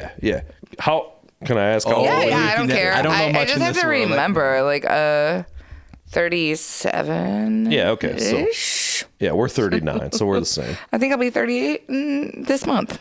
I'm going on the big 4-0. Have you heard this fucking shit though? They fucking you know, the classic Homer choking Bart. Why you little? It was like so you know it's been this thing where they're not gonna do that anymore. Are you kidding me? Yeah, so that's the fucking a big thing where and they like did this thing about it like on the show where like it was like part of the show where like he's got like his biceps or something, and like he makes this joke about, oh, you see, Marge, all those years of choking Bart, it finally paid off for me, but ha ha ha, I don't do this anymore. And they like made this like point of it on the show or something. Oh, he got better. Oh, so everybody's whatever. They're getting all PC with it. Simpsons and whatnot, trying to get this PC is a big point of annoyance, and I've stopped watching the show many years ago, as should everyone else. Like, it's been terrible for a very long time, 35 years. Yeah. Can we just if it's funny and it's good natured, can we be okay with it? Like, they had to cancel out Pooh, right? Like one of the most classic characters. Yes, that was the other big thing. TV cartoon history, and you got to bail on it. I think most of us, most of us, like the general public, are probably like, we can handle it, but. It's not. We're not making the call. It's their producers. Like it's probably exactly. I feel like it might be a Matt Groening driven thing. Like, ever since that Simpsons movie, I don't think he has shit to do with that show anymore, dude. Maybe not, but it started to get ultra. Hey, we're going to talk about the whole Simpsons movie. It was basically a commentary on the environment and all this stuff. Which, if you've got opinions, great. Big environmental guy myself, so I'm not shitting on that. But also, can a cartoon just be funny? Can and we not just try have to the Simpsons funny? A fucking life lesson. Did anybody believe that Homer choking Bart was somehow being pro child abuse or something? No, did anybody actually believe this? I don't. I hope not. Because that's wild to me. I mean, the whole point of cartoons is that they're cartoons. Yeah, and it's slapstick comedy, and it was always it was always in a good natured. Yeah. I mean, you can't say choking somebody's in good nature, but the joke itself. We should be able to laugh about dark shit. Yeah, exactly. It's not that we all got it. We all got it for 20 plus years. Nobody had any issue with any of this. Yeah, and furthermore, cartoons are among the best vehicles to be outside the lines and color outside lines, because it's not real people. Yeah. It couldn't be more fictitious. Do we really need everything to be this dialed in and kosher? And look at all the fucked up shit Wile E. Coyote was up to. That motherfucker had demons, man. What's funny is I actually count for Wile E. Coyote. Even as a child, I didn't watch cartoons. I didn't. And as I as soon as I saw reality TV, Real World, I was glued to Real World. Yeah. And then I'd watch General Hospital and stuff, soap operas. I like the drama. I'm reading horror books, but not Goosebumps. I'm into Fear Street, the older kid stuff, right? I had both too. Goosebumps was Goosebumps is shit. For the record. It absolutely was. But I was a big girl, right? So I'm reading big girl stuff, and it's more of a boxcar children get. I didn't get into cartoons until I got into college, and then I'm watching internet cartoons like Salad Fingers. Do you guys remember Salad Fingers? No, I don't know that. Come on, I thought we were the same age. You guys should know. I miss Salad you Fingers. remember E-Bombs World and stuff. You had found albinoblacksheep.com. No. You were into some dark shit. What is it? No, I don't know. Man, the internet. It was definitely dark on shit, the internet. actually. Is it worth watching now? Faces of Death. No, do not. Nope. Faces of Death, Traces of Death. My brothers were into that shit, and they'd be watching it, and they'd be like, Jennifer, come into the room. And I'd be like, okay. And then I'd walk in, and someone's getting mutilated, and I was scarred. Turns out most of that shit was fake. It's a little much. Yeah. We talked about it on here. One was fake and one was not fake, right? Faces and Traces were different. No, Faces of Death specifically, a lot of that shit on Faces of Death was bullshit. It turns out. Was Traces of Death real? I don't know Traces of Death. I didn't get that far. I thought I heard that Traces of Death was real stuff and Faces of Death was fake. Okay. But that could be wrong too. That makes sense. Either way, as a 7-year-old, 8-year-old, 9-year-old, unsuspecting, very I still can't do gore. I can do blood fine. I love horror movies. I love thrillers. I love scary shit. I cannot do gore. Really? It's so, and I think it's my brothers fucked me up with Faces and Traces. I can't do medical, real world medical. Oh, doctors and white coats and scalpels. And Nope. I can watch somebody get gutted on film in a fake way all day, every day. It's a Rob Zombie film. Yeah, that's what I'm saying. Right. Like, none of that shit phases me in any way when it's like real medical shit. But even though you know you don't know the patient's out actually, because it depends on what we're talking about. When we're talking about. No. Yeah, if it's real, that's why I can't watch. I don't do like the crime documentaries and stuff like that because I love true crime shit. That surprises me. I like it, but the thing is, if I watch it or if I listen to it too late at night, or it's just too late and I'm like sensitive, like I was saying earlier with my clients, I soak in everything. And so like especially if I'm watching it and it feels really real, or it could be a real life thing, even if it's not real and I know that and it feels like it could be real, my body feels like it's real. Yeah, my body is like, run, like get the fuck out of here. And it's a trauma response. Well, that's a legitimate thing. Like you can just picture terrible things happening and feel in your mind, my body. And it's definitely a trauma response. Another thing I'm working on. We always joke about like, let's watch this true. Somebody got murdered. Cool. We always like have this joke. We're like, sweet. Let's turn this on while we go to bed. Well, that reminds me of like somebody was brutally killed in real life. Sweet. It's on Netflix. It's got a song goes on. We're like, awesome. Yeah. Here's what's kind of fucked up about what I just said and like relating to what you're saying too is I'm saying I can't do this. And so instead, what I like to watch before I go to sleep is this show called Mysteries of the Abandoned. And I think it's on Sci-Fi or something. But that sounds good. Oh, it's really good. It's a documentary style, a show where they're going all around the world and they're finding these either ghost towns or abandoned buildings or bunkers or whatever. And they're just talking about it documentary style. The majority of them are from like war crimes and from Nazis. Yeah. And I'm like, I can watch that fine. Yeah. They're talking about like real shit that actually happened. I'm like, it's fine because they're not showing abandoned shit. It's not and it's karma free if it's happening to Nazis too. It's just guilt free. Well, no, it's like what Nazis were doing to other people and stuff like that. You're a terrible person. But like they're not showing any of it. It's not overly dramatized. It's just showing these really interesting abandoned places that I love. I love exploring. I love that shit. I got super into watching, and I mean so many people, but I love watching fucking all the abandoned places like urban exploration and anything that I'm interested in. Like I dabble in photography and like it's like that's what I want. I like, me and Nick, obviously Nick Hagen. Fucking when me and Nick Hagen met, we had this band we did in the project. It was called Abandoners, and so like it was like all the visuals were like just like weird abandoned shit. First video took place in the Muskegon Mall, if I'm not mistaken. Yeah, dude, it could have. The most terrifying of all abandoned buildings. After the mall was closed. Not literally. Yet another series of terrible jokes for me. Oh yeah. But sorry.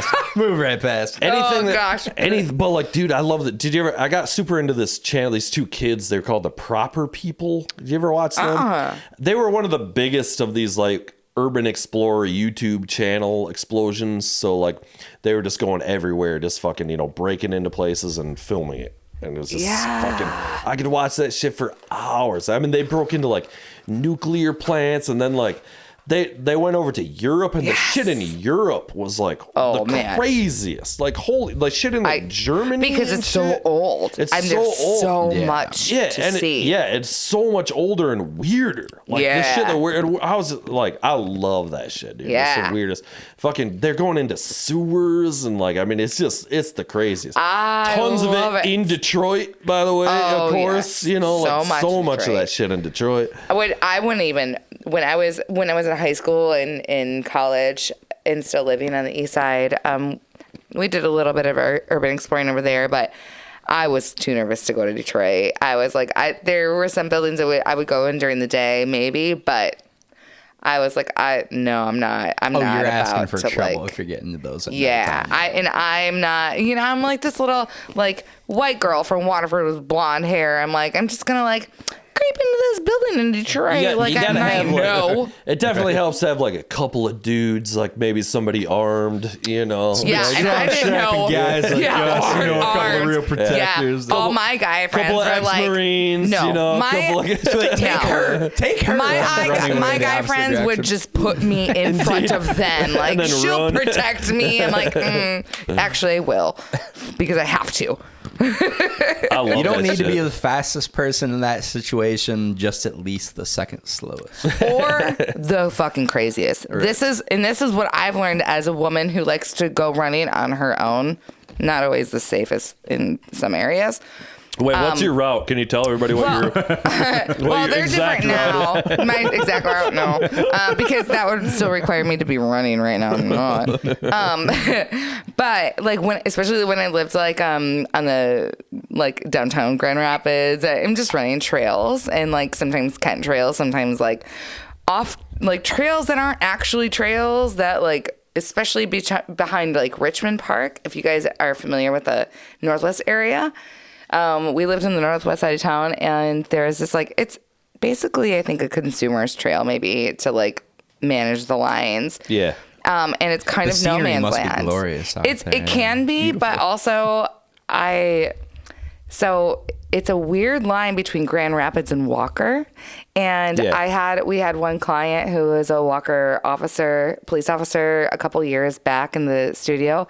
And I asked her, I said, so this whole trail, and I explained where I was talking. I was like, who patrols this? Is it Grand Rapids or Walker? She was like, no man's land. It's kind of.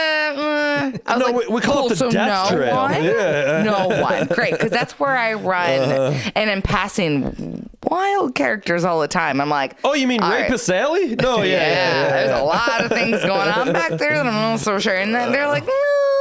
I'm like, cool. Okay, great. So if I'm not running with my dogs, I'm like, okay. I grew up near Detroit. Like my mom grew up in Pontiac, and they were always like, you have to take care of yourself. And I was like, okay, this is what I'm doing. So I'm running. I'm like, I'm going to show off. Like, yeah, I have tattoos up to my face. I can take some pain, right? And so anytime I'm passing someone, I'm like, out-weird the weirdos. Just out-weird the weirdos. Got to make direct eye contact. Oh, always direct eye contact because they don't like easy targets, right? So I'm like, I'm not only making direct eye contact, but I'm like staring them down. Sometimes I'll throw a little lick lip in there. They're calling like, the cops on you. Yeah. There's this crazy lady out there. I'm just trying to run out and here. I'm just like jumping out and scared. No, I'm not really, but like in my mind I am, just so I can make myself tougher. Yeah, no one ever fucks with me. Somebody just spit everywhere, and like, what is she doing? Do you run a lot? Do you consider yourself a runner? I do. I'm not a fast runner. I'm not a competitive runner, but I did it mostly when, especially when back in 2013, when my last band, we started picking up and playing more shows, and we had this offer to like go record in LA. We're gonna like do big shit. We're gonna be on tour, blah blah blah. I was like, I have to get in shape, but I have no money, so I guess I'm gonna run because that's free. Just put some shoes on Push-ups and go, are free, right? Yeah. Download this like free app and just like try, right? I'm so glad I did because it helped my lung capacity. We went to LA, recorded an album, and then just. The best singing I've ever been was when I was doing the fucking elliptical all the time and shit, dude. It made such a difference. It's crazy what a difference it makes. Such a big difference. Yeah. And I also I played flute and piccolo in marching band, so that helped my lungs a lot too. Yeah. But once I got addicted to running, it became much more for my mental health than anything. Yeah. I was like, if I don't get out into nature, I have to be in the woods. I don't like running on the street. I don't want to be worried about cars. But if I can't be out in nature at some point to just go out there and be on my own, and I always have to listen to music, then I just will lose my mind. I'll go back to the crazy, and it's not good for anyone. It's such a huge benefit, though. Just the natural endorphins and stuff. Release, it's crazy, and it's so cliche, but God, you really notice. I was down for the count for a while. I tried to get to the gym a little bit and do all that sort of stuff a few times a week, and I was down and going out of my mind, batshit crazy. And I'm like, oh, this was why I was a fucking nutcase for so many years. That's what they don't tell you. I've always fucking said doing anything. They don't teach you, or at least they didn't in our day. Like they didn't teach you about like, you know, lifting and stuff like that. They didn't teach you the mental aspect of it. Like nobody ever explained that to me. And you know, it was only 4 or 5 years ago when somebody finally explained this to me, and I like started working out for real. I'm like, oh, nobody ever told me that like there's this whole mental aspect to doing this too. It was you know, you're just gonna get buff or whatever. You know, like be good at sports. I didn't care about being good at sports. I was playing the guitar. So like nobody explained this to me that like no. I don't think they knew. Well, that's what I'm saying. Yeah, correct. Yes, yeah. So there's this whole other aspect. It gets beaten up to death now, but like the very real thing, which, you know, we're both big Rogan guys and you hear all that, and I know a lot of people hate Rogan or whatever, but fitness wise, like he couldn't be more on point. Yeah. And all these people he has on are always talking about like there's so many of these natural things and you're just meant to do work, and people were existing and surviving and fighting nature and doing all this stuff, and now we're so sedentary and so cozy and so comfortable that like you're not exercising those natural needs and tendencies to exert yourself physically, which is all we did for tens of thousands of years to survive. And now you're just sitting around like, So to your point, we're sitting around podcasting to your point, I mean, you know, yes and no, but also like this is good because this is a social interaction, connection. We all need that. But like to your point, so my time as a runner really slowed down once I moved out to the woods, because when we had much more property and a lot of trees, a lot of dead trees and a lot of things we had to take care of. Growing up in the suburbs of Detroit, I didn't do a lot of yard work, right? I had my brothers, they did outside jobs. My sister and I did inside jobs. Very like fucking sexist jobs, but that's what we did, whatever. I still to this day have never mowed a lawn in my fucking life, right? You're not missing anything. I hate it. I have a rider now that I have to fix up. Once I get that rider fixed up, I'm gonna be mowing that lawn all the time. You gotta get out there pushing. I'm out there pushing that shit. There's something to be said for the bush light and haying, riding the motorcycle. That's what I'm talking about. And also, like, it's a bigger property, and we've been taking care of like with the moles or whatever, making big mounds. So I'm like, I'm not trying to. So, but anyway, so we move out to the woods, and I'm learning how to do a lot of things for the first time. But then I buy like a pole saw. I buy an electric chainsaw. We got this industrial leaf blower. I'm out there blowing leaves all the time. I'm like, are there 2 leaves? I got them. I got them. I want to do this. But then we started cutting down trees and chopping them up.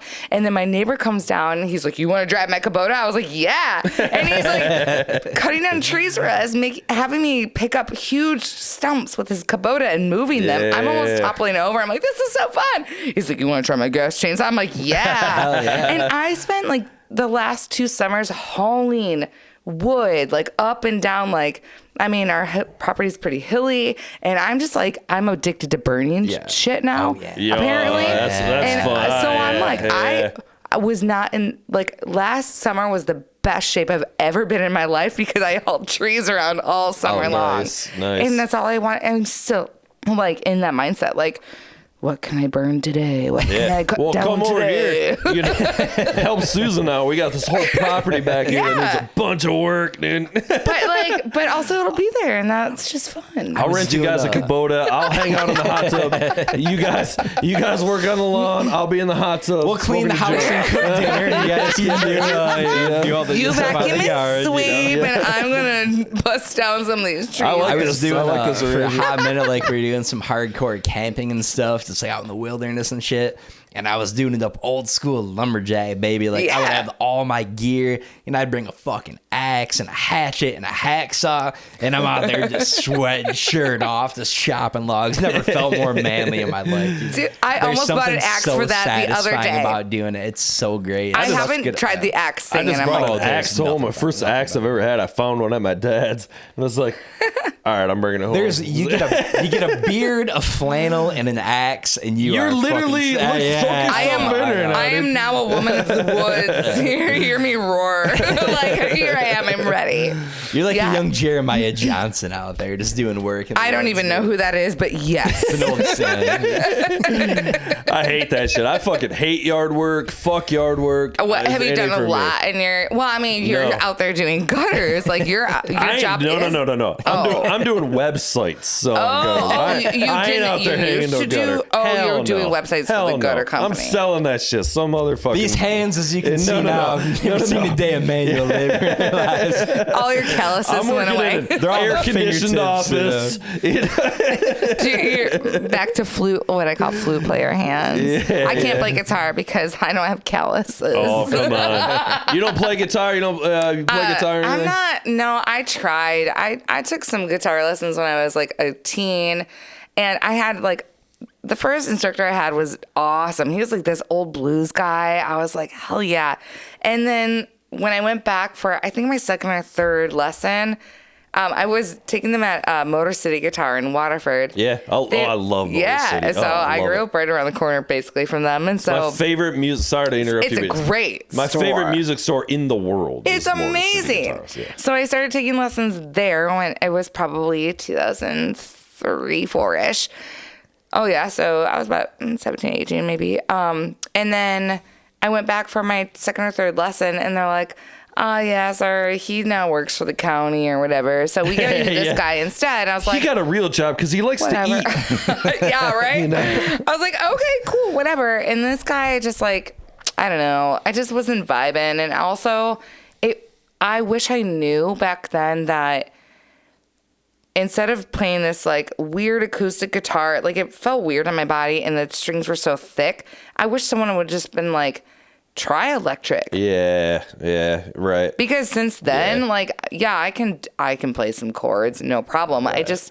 But the feeling, I still don't really have calluses on my fingers. Yeah. So I prefer piano, and I'm not good at piano, but you know, I prefer that, but over guitar for myself. Yeah. No, that's cool. I wish I could though, man. I mean, I could. I don't know the drive. I just want people to play guitar for me. Everything. Yeah. I can't. Like, I like to really, like, when I'm performing, I like to work the stage. I like to get in. I like to just do whatever. I don't want to be tied to an instrument at all.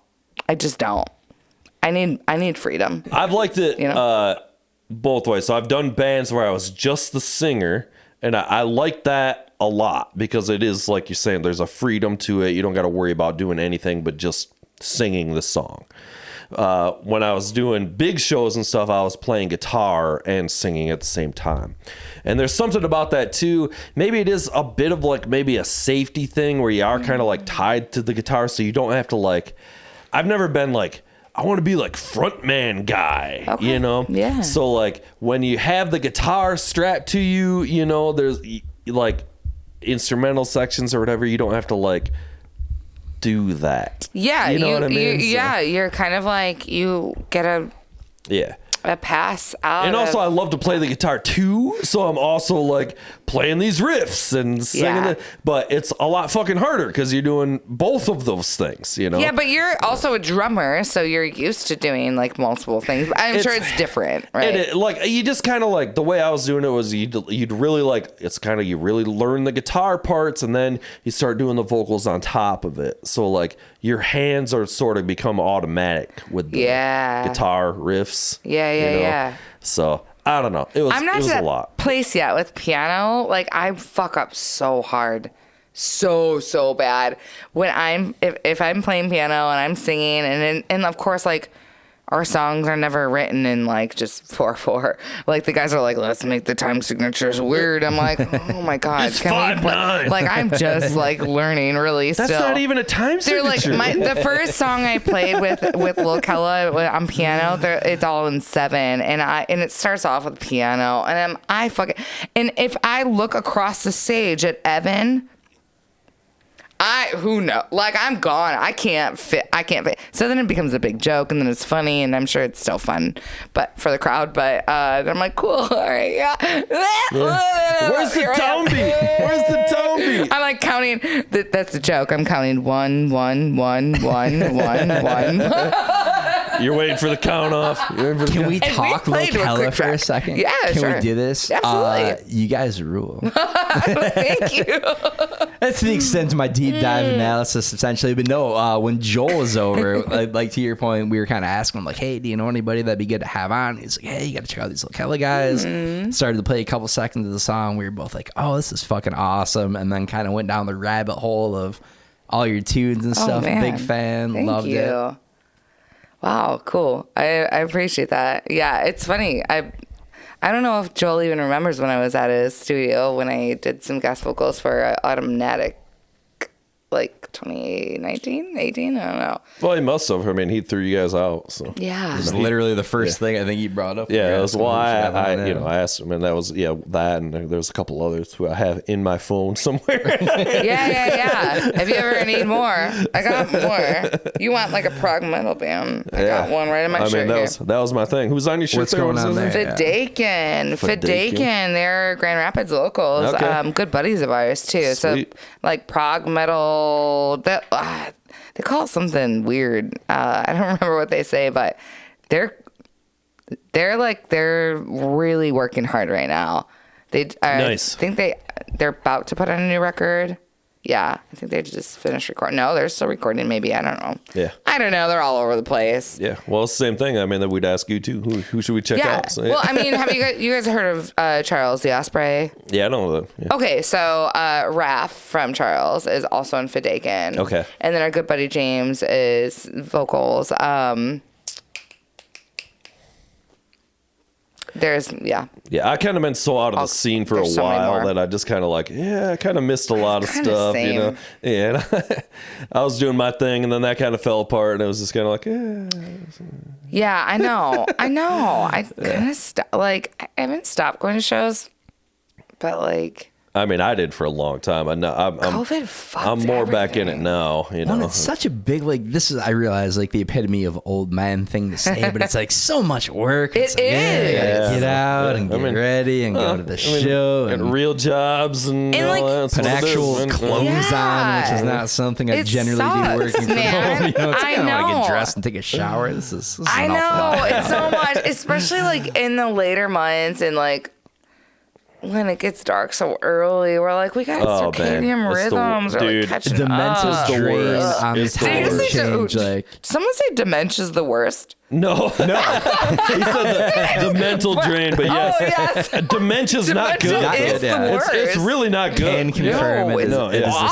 suboptimal state. For I think I have fucking just weed dementia, dude. Yeah. Yeah, I suffer from a wiki case of pure stupidity, which tends to be or I'm just No, dumb. well, I mean, at least you can laugh about it. No, I don't have dementia. I'm just dumb. I just forget. They put me in an old folks home and shit. There are worse things, okay? And also, if you're dumb or you don't remember, what's the matter? They're no, I think he's fine. He's just dumb. Man, I don't know. I think the gummies I took some new gummies the last couple of nights. I think they're fucking my dreams up. Dude, they're a problem. I'm taking too much. You're taking too much? See, I scale back technically. I take low dose, but even week, I'm just saying, even doing it on a fucking school night for me is I'm waking up the next morning, I don't know who and I'm taking 5 milligram, half of a. Whoa. Dude, I'm such a light. I'm a lightweight on. Well, I know you mentioned all substances. I'm a lightweight. Okay. Your not a bad gets really place to be. You dried gotta out be careful. when you take too many gummies. I've said on a couple of occasions, I know for sure. Yeah. See, I have the exact opposite thing. When I smoke or do whatever, I don't dream. And then if I stop, then I dream like a fucking madman. Oh, yeah. Which you were talking about. I never dream knew that before. so hard and crazy all the time that almost it fucking this almost dials it in where like, I mean, like I can lucid dream, vivid dream, full color, same, the whole deal, always, constantly. So like, even when people are like, I don't dream, but like, yeah, if I quit weed for a long time, for sure, my dreams are way crazier. And I've always wondered, like, am I super into weed, sort of, maybe because I'm too mentally fucking unstable or something, you know? I don't know, but like it is like, and honestly, I love my crazy dreams. I fucking love that shit. Yeah. I'm like waking up like, that ruled. Yeah. What the fuck was that? Holy shit! Send me back. Let's go. That was crazy. This dream the other night that was the most, like, I literally woke up and wrote it down. I wish I would have typed it out so I had it. Yeah. But I was like starring in my own sci-fi movie, basically. Man. Oh yeah. And it was the dopest shit. Like, I woke up, I was like, that was fucking incredible. Yeah. There was like the tallest structure you've ever seen being built, and it was going up at this absurd pace, and nobody on Earth knew, like, if it was us. We all thought it was aliens because of how fast it was going up. Oh man. And then one night, two ships fly out of this thing, directed and by we're all Darren like, what's going on? And then we knew it was us, and we blew up the aliens.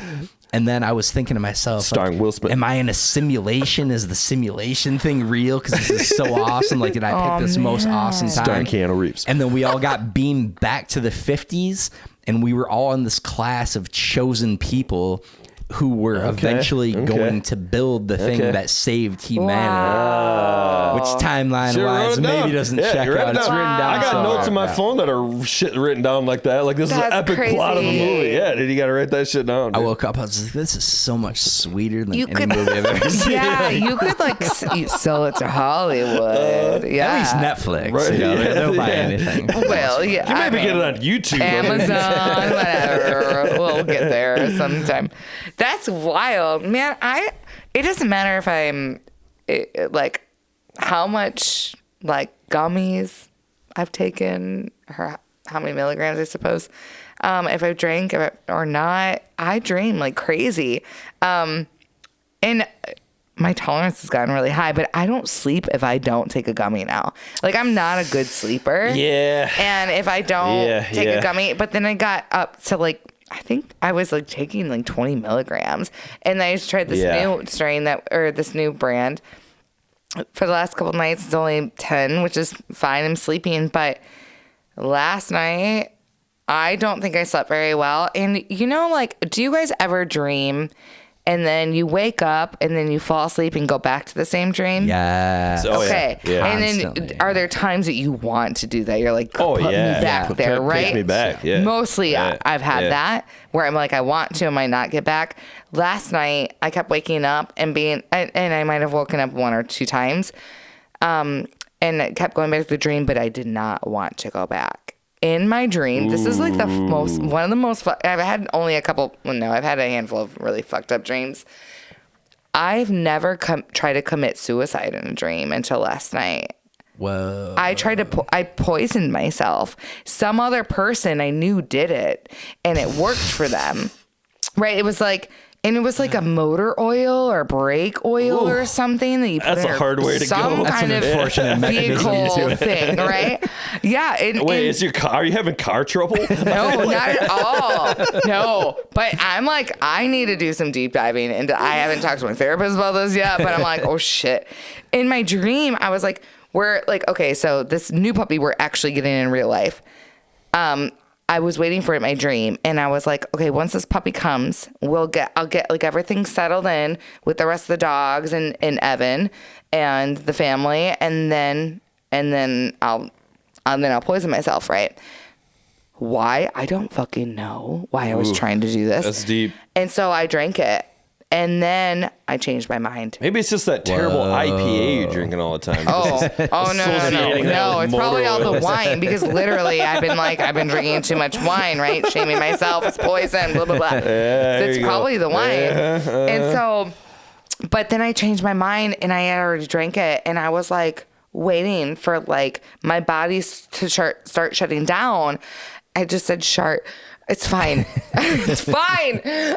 I was waiting for my body. That happened after the dream was over and you woke up. Utterly terrifying situation. That would have made it a lot funnier. And I was trying to like purge my body out, or trying to like do whatever I could to get it out of my system, but I think I waited too long and I'm freaking out. And the world is happening as it normally does around me. No one knows that I've poisoned myself. No one knows that I'm like freaking out trying to survive, and everyone's just like happy and like doing their thing, and I'm just like, don't let me die. And then I woke up to in real life, to my boxer ringing the bell at like 6:30 in the morning, like, I need to go potty, let me outside. I'm like, thank you. I was literally saved by the bell. Wow. Well played. So I didn't die in my dream, but it's not fucking leaving my mind. I've been played. And then today I got pho from like a place on 36th Street or whatever. Yeah. Love me some pho. Yeah. Opened my fortune cookie as soon as I got it. No fortune inside. Oh. I was like, I gave Evan avoid motor oil at all costs. Oh my God. Then I gave Evan his fortune cookie when I got home. Let me tell you what his said. His says, a woman who seeks to be equal with men lacks ambition. Ouch! Ouch! Look at proof. I took a picture. That's incredible. I was like, yeah, it's true. You should really stay in your lane. Fuck. What? Is that a full moon? Either. I don't know what's going on. Some of these fortune cookies, I wish I would have written them down over the years because they're so blatantly misogynistic. It's just like the absurdity of some of these things. Side note, I opened a fortune cookie like the day before we did the first podcast, and like when we were first talking about it. And it said something to the effect of a new venture will be or bring you great, bring you great prosperity. It has. Here we are. No, it has not. It hasn't. No. Yeah. Question for you guys. Hold on. I'm sorry. I got to pee so goddamn bad. Oh my God, yes. Go pee. Hold on to that question. Yes. Let's gear up. Tell the same story. Did you get this from 315? Because they're Sky Mint now, right? Yeah, I was just there the other day. I didn't realize they like changed over. I was like, oh, there's different stuff here. Those are the gummies. Those are the gummies that prompted it. Well, maybe they didn't prompt my dream. Maybe it was stress, but whatever.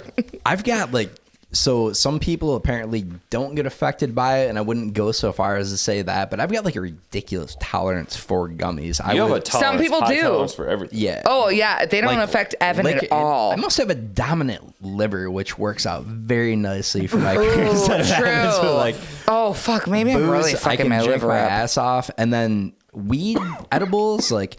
I was getting to the point, and granted, this one I was smoking a lot more, which I don't smoke that much anymore.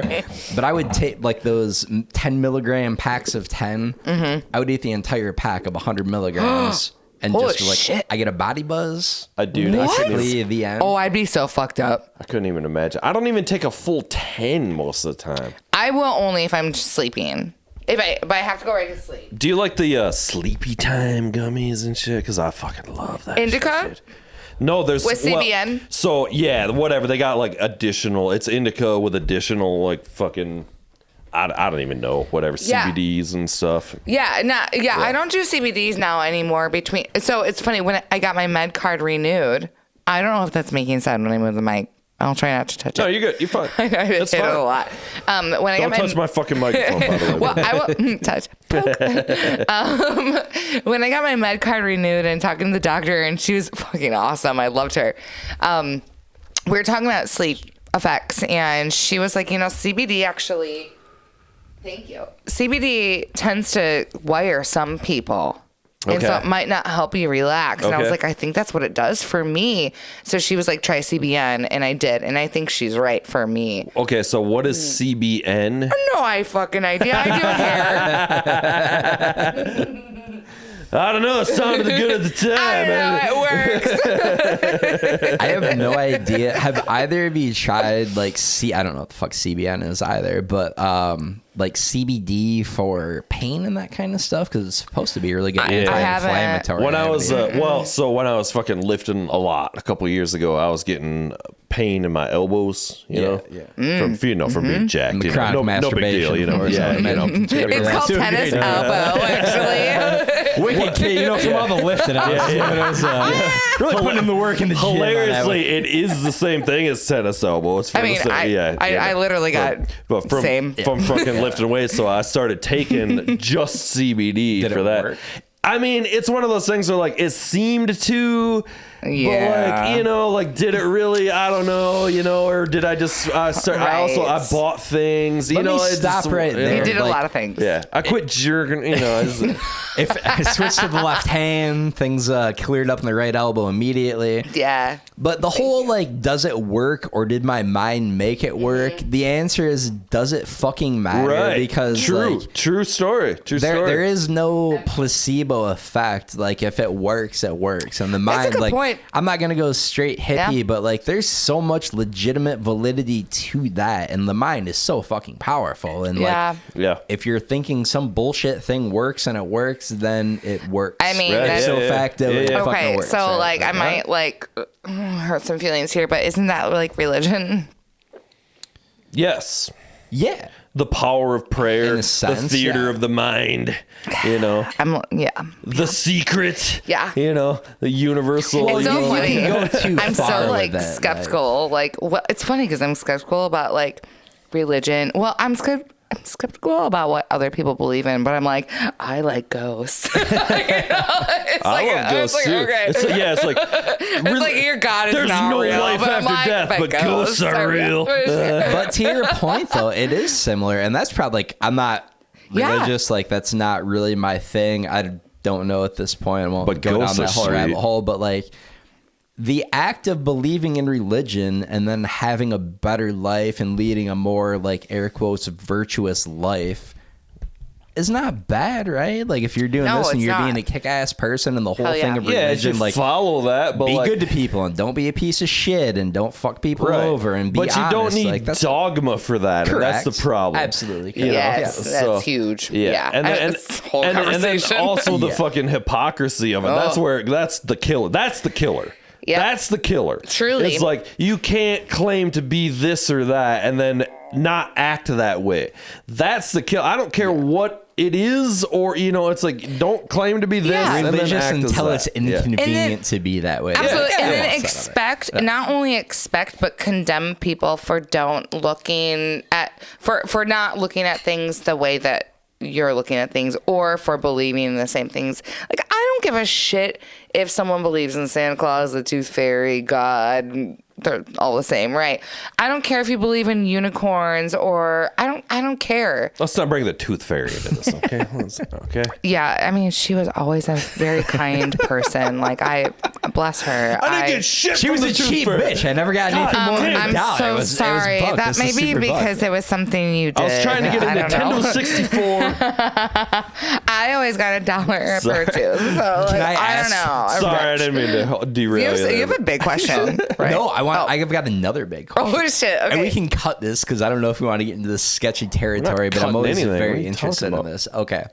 I've had several theories about the origin of religion, one of which is now wildly popularized by many other people, and I swear I came up with this on my own. But so my two things were always like, one, the most obvious one is like, okay, it could be like a group of smart people saying, hey, we're beating the fuck out of each other with rocks.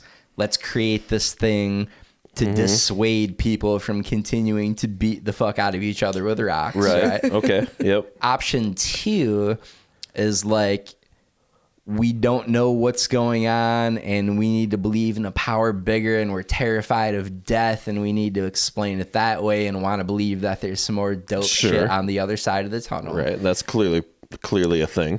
Option 3 is, and this is the one that's been popularized, is like super deep state psychedelic trips, talking to God, all that shit going down, and it feels more real than real. Religion is born. I had this thing happen. talk to God, etc. Boom, boom, boom. Mm-hmm. Do you guys have a theory on how this all originated? I think it's all the above. The deepest. It's all the above, dude. You're talking about when you're talking about Mike Wallace over here, stuff like that. The answer is yes. Right. I mean, we're talking about a vast history of different religions, cultures, and all this stuff. So all of those things are true. Yes, and you know, so yeah, and also pretty clearly Scientology is the only real way. Option 4, understand that. Is L. Ron Hubbard was correct. You know, that's option 4 is L. Ron Hubbard was correct all along. Option 4 is also, and then there's also this fucking thing of control too. So like, 100%. and it becomes so like it could be, it starts as one thing, but just like we see everything, you see cults happen or whatever, and then somebody else, some guy's son, whoever takes over, it becomes a means which of is an control. Offshoot. It's an offshoot. So option 1. Of, it's like, this one guy did mushrooms, and then his son is like, but also I want to fuck everybody's wife. So here's what I'm gonna do. Option 5 is it's real. I'm burning for eternity, which is the most terrifying of all options. All right, what's option 5? Okay, but like option 5. I like the doing. Option 5. I like the tripping on mustard part. Like that's where you got me. I trip on. I'll trip on mustard. Have you had the brown deli mustard? Oh yeah. You will trip. Like you give me a mustard, I will eat it. I love mustard. Me too. Ketchup can go fuck itself. Hey. I mean, ketchup's fine, but like mustard. No, it's not. Don't go there. You don't have to. You're right. There's like so much sugar. Ketchup sucks. Hidden sugar and bullshit. Ketchup's bullshit. I want some mustard seed. Mustard It's like also probably good stuff for you in there. Probably. It's literally mustard. Ketchup's made from tomatoes. Yeah, and I love tomatoes and sugar. Tomatoes and mostly sugar. I'm gonna say I'm gonna stand up for ketchup. Okay, right that's now. fine. Hot dog, give me ketchup. Give me just that's ketchup. fine. But like, how do you? Okay, I don't want it. Big question though. Bigger question than ketchup and mustard. Hold the stir, bro. Do you cook your hot dogs? There's only one answer. I like a crispy black on the outside. Clarifying question. Are we talking? Okay, I'm asking like how we're going deep dive hot dog here, baby. Mechanically method of kicking. Okay. It's like extra black, and we all know you love an extra black big dog. I want a black dog. Black dog. Everybody knows you got a grill, right? And for the sick fucks that say boil, like get the hell out of here. No, get out. That's not even a legitimate answer. That's not even a legitimate answer. And put it in the microwave. I'm also kind of white trash. I was just gonna say I'm also kind of white trash, so maybe microwave. I'm gonna. Well, okay, but like sometimes, like I mean, I don't. I would eat a microwave hot dog. I eat raw hot dog. It's fine. But better than grill. Campfire, clearly. Like you need on a fire, extra on a wood smoky. stick, on a fire is the answer. Yes. Or you can be like 14-year-old me and put it on a fork over your gas burner on your stove and then burn the fuck out of your mouth because the fork also got toasted. No. Just like your stick does over a campfire, right? Like but you know what? I'm going to That's an error that can be made. That can happen. That'll happen. I'm going to go back and kindly give my 14 12 be kind to yourself. I'm going to tell her it's okay. You didn't know. You learned. Just like the time you stuck the Arby's wrapper in the microwave and it caught on fire and you tried to eat the sandwich anyway. No. To be fair on that, I feel like that's more Arby's bad. Yeah. How are you slinging up roast beef sandwiches that I can't microwave tonight, and you're gonna put it in foil? Right? That'd be pretty expensive. Come on. But like also like props to them for spending a little bit more money on their packaging. Fair. Arby's might be the classiest joke. Hilarious news joke aside earlier. Arby's might be the classiest and finest of all fast food. No. Depending on how you're talking fast food. Panera Bread. Well, they used to be good, but they went downhill. Remember Skoke and his Pantera Bread? Shout out to Skoke. I don't know who that is, but Pantera Bread I know. Pantera Bread, Skoke, the man. Heard that before. One of the most rude awakenings I've ever had was being under the assumption that Panera salads are good for you. until Skoke started working at Panera, brought home some top secret menu before they were publishing calories and shit. This was some deep cut, undercover, like Black Ops Panera shit that he was smuggling back to the crib. Black Ops Panera. And this stuff is worse for you than a fucking double cheeseburger. No, it's not. I swear to Christ. These just fucking because there's more calories doesn't mean that. But there's more calories, but there's more nutrients. Correct. Yeah. So, I mean, like, if you're only calorie counting, yeah, fine. You can lose weight by just cutting calories, but you might just be like eating like, fuck no, well, I'm not counting shit but my bank account. Yeah, and I'm counting down because I spend too much on dogs. Counting those fat stacks of greenbacks. Nope, no, I'm counting down my debt to the IRS. That's what I'm counting down. I'm eternally counting down my Western student loan debt. Oh, no, I just stopped. They're like, I'll never be able to go back to school because they'd be like, you want your transcripts? Pay for your parking tickets. And I'll be like, no. Oh, the fucking parking situation down there was a goddamn racket. Yeah. Fuck school. No, I'll never graduate. All right, can I get back to my original deep burning question? Please.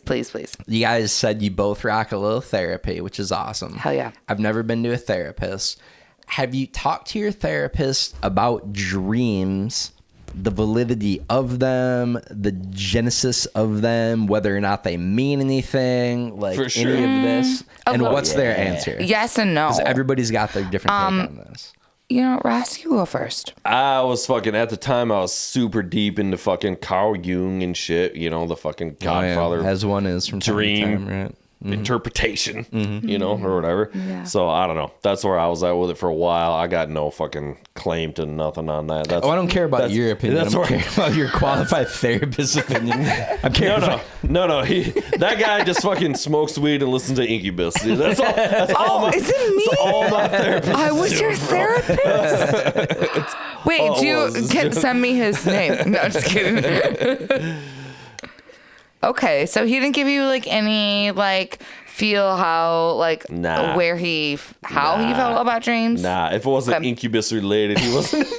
That's surprising because I feel like if he's like into weed and Incubus, he's probably into dreams. Like I'm sure he was, but that's as far as I shouldn't have broke your balls because I was legitimately curious on your answer. But like, are you of the young mindset, or what's like? Do you think they mean the shit? Like, is it a protective measure? Is it something real? Is it random occurrences? Like, no, I don't know. Dreams are like the fucking like the tap into your subconscious. That's like the whole Jungian thing of that. Is like it's the one way that we can access our subconscious, and that's what you think dreams. It is. You agree with this? I mean, because it's not. I'm not super deep educated on all that, but yeah, I mean, it makes sense to me. I've fucking read my fair share of Jung, you know, and it makes sense to me. I don't know. Yeah, I don't know if it's like if it's necessarily like our brain trying to tell us something. I don't know if it's a message from another place. I think it's our brains processing something, and I think depending on the level of like maybe like imagination and creativity a person might have tapped into may or may not, you know, affect the dreams. It's just our brain doing weird shit, right? Yeah, for sure. And so that's a more modern interpretation of dreams. Yeah, I mean, I don't know if they always mean something per se. Yeah. I definitely don't think they'll tell the future. Well, that's a little bit more, like I'm saying, modern interpretation. Yeah, it's for just brain farts. It's just they literally say it's literally farts of the mind. It's just nothing. You know, I personally don't believe that. So, I don't think that's right. It doesn't feel right. You don't think that it's just kind of like whatever is happening? Yeah, it feels like it's a fucking something more. Like do you think it's like trying to send you a message almost? It's just a more direct link to your subconscious. No, and I guess like I agree with you. I don't think it's just like a random firing. Yeah. I think it could be. It could be, absolutely.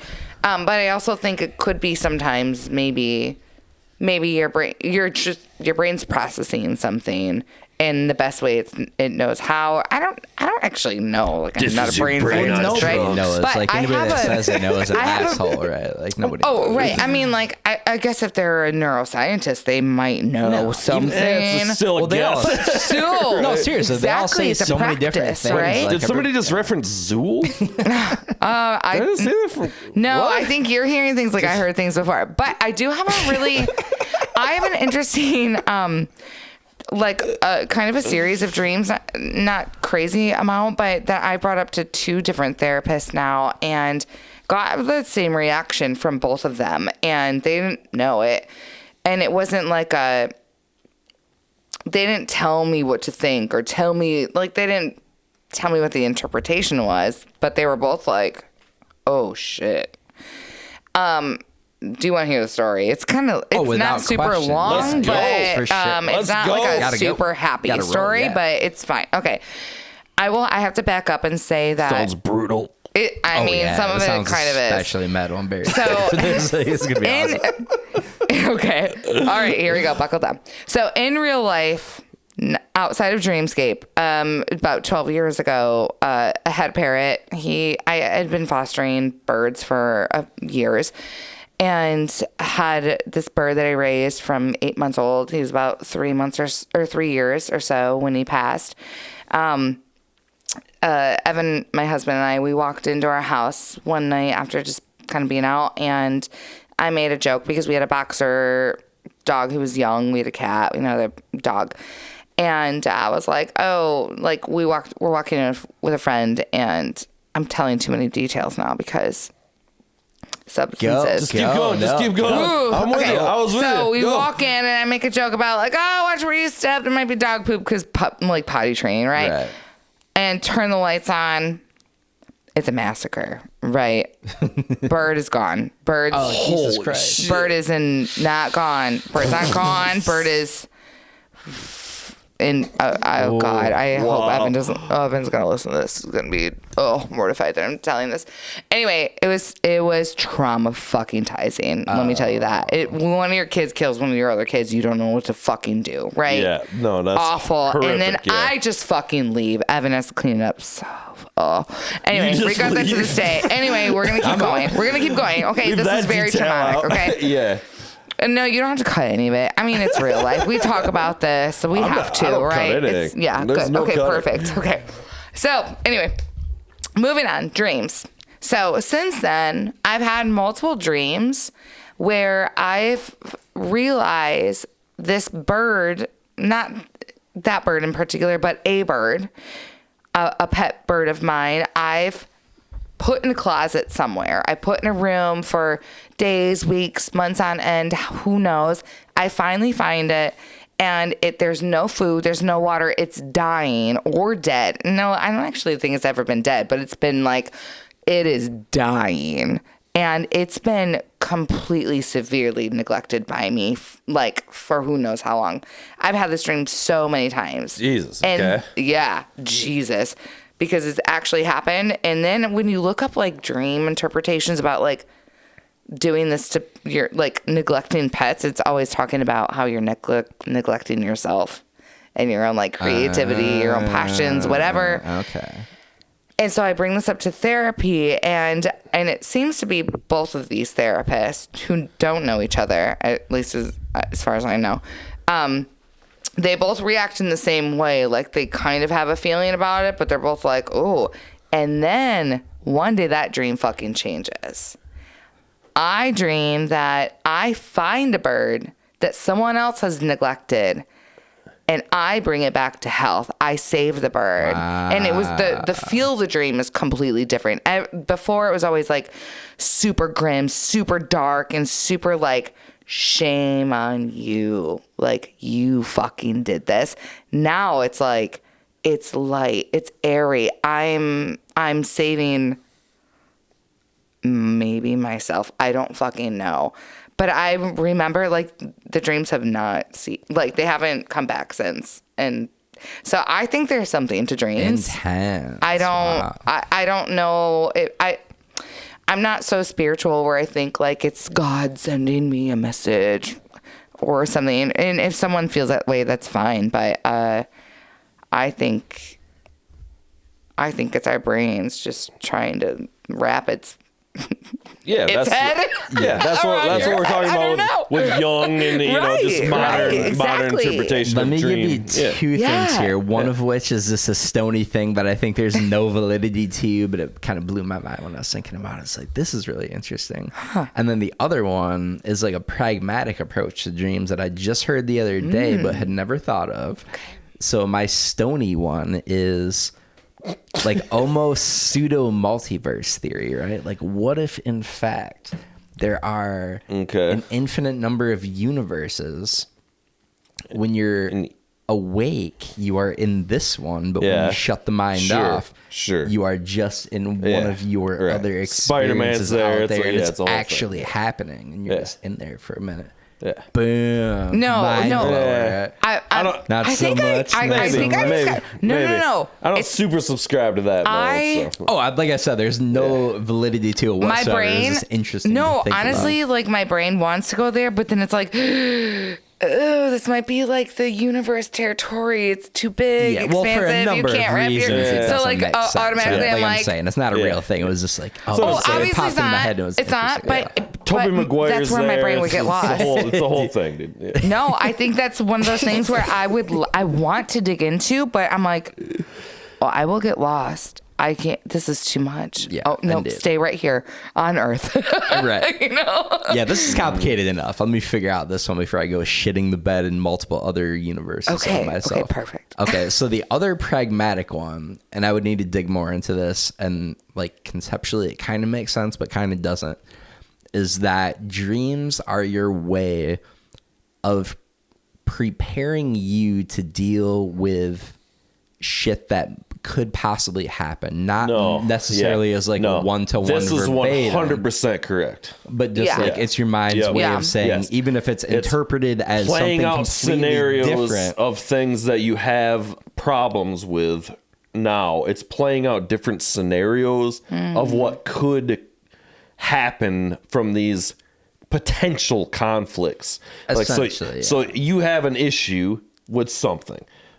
Your pet died, whatever, you have some guilt about that or something. So then your brain starts, just like you do when you're fake arguing to somebody, when you have in your conscious mind, okay, your subconscious mind is doing that, playing out various scenarios so you know what to do for the best outcome for yourself within this scenario. But not even necessarily in response to something that has happened, but even just like future problems that may happen. It's running simulations. It makes all the sense in the world, but like it never necessarily dawned on me, and I slept through most of my philosophy classes apparently and didn't pay attention if it was brought up there. But you could argue dreams are simulation theory, basically. Like it's your brain simulating. Here are a number of both what could happen and also what did happen. It like runs different simulations on what did happen to you. Right. And also, I mean, dream interpreters will always say that it's never what it looks like. Right. Yeah. It's always a metaphor. Is that what they say? Yeah. Yeah. So like I had another recurring dream of mine that happened throughout my life and that made me terrified to drive was just flying over like on losing control on an overpass or like the S curve. But the S curve of my dream is like, 2,000 feet above, like actually, like it's way more dramatic. Of the mid-90s. Right? Like it's actually like, exactly. It's the roller coaster on Full House, the it's old like school S-curve. intro. It's like you just fly off, and but when you look at the interpretations, they're like, oh no, that's just you like losing control of your like cravings or something like that. Is that a little simplistic for you? I feel like that's a little like. Well, I mean, I never take anything at face value. But who are these dream interpreters you're talking about? I mean, like. No one fucking knows. We're all just guessing anything, anytime, right? We're all guessing right now. Doctors are. It's medical practice is a thing. You can pull really 10 neurologists, psychologists, etc., and they will give you completely. It's all nobody theory. fucking knows. And if the theory fits, for as much as we think we know about like ourselves and everything else, we don't know dick, right? Like, no, we're learning. I mean, every y'all are guessing, but I'm spot on over here. I don't know what the fuck y'all are saying. We're going back to this conversation earlier. I'm clearly correct. You have the knowledge. You're smug. I've got all the knowledge. I know it all, don't you? Fucking son of a bitch. You know, one of the most fucked up dreams, I had this a handful of months back. I'm on this random island and trapped with a number of other people. We were like being held hostage by some pseudo vampire flying around type thing who just kept us there. And I tried to escape, and I was almost out. And then they laughed at me and brought me back. It was fucking intense. They laughed at you? It was intensity. It was maybe not laughing verbatim, but it was like, they were just playing with me. Do you remember when this dream happened? Like, kind of what was going on in your life at the time? No. You don't remember if there were any big stressors, like, in real life? Statistically, I was probably doing a lot of masturbation, drinking a lot of cocktails, and watching Netflix, which tends to generally be historically what would have been going on. But no, and that's something, like, in all seriousness, I should probably do is, like, chart out what's going on and then try and correlate the fucked up dreams to that. Yeah, I mean, there's probably some bug shit going down. I mean, if it's really relevant, like if it really stands out in your brain, like I remember when I worked at a lot of restaurants when I was younger, because you, as a chick in your, like, to be honest, in your like anywhere in your 20s, 30s, whatever, and you want to get a job at a restaurant, they're like, yep, here, and we're gonna pay you nothing to work hard, go for it. Easy to get a job. I fucking am terrible. I'm the worst waitress in the world, but I could get a job anytime, right? Right. I worked at Charlie's Crab Shack in Auburn Hills for 1 week. I had a nightmare every fucking night. Whoa. I quit the job, stopped having them. My nightmares were always about like running, try to like get away from zombies. Sebastian from The Little Mermaid. Oh no, it was not seafood related. I was gonna say you had a bunch of dreams that you got crabs. No, they were horror. They were like horror movie shit. And actually, when I was going to Western, living in Kalamazoo, I remember one night my roommates loved the biscuits from Red Lobster, so they'd always just bring tons of those biscuits home, right? Dude, those things are the shit. Yeah, so I ate those late one night at a couple, and that night I had the most horrifying dream of my mother. You're tripping balls on. You're just tripping. Crap. Don't even read too far into. You ate too many biscuits. All kinds of Red Lobster ergot. What I'm thinking is like, maybe it's not working in the restaurants. Maybe it's seafood that makes my brain go crazy. Well, turns out it's have a shellfish allergy. Yes. I mean, my dad did develop a shellfish allergy when he was later in life. My brother's got it. My brother's got it. As a fellow restaurant worker, is there any worse thing? And maybe like if you're I don't want to assume I don't know if you're like a waitress or a wait person or what have you.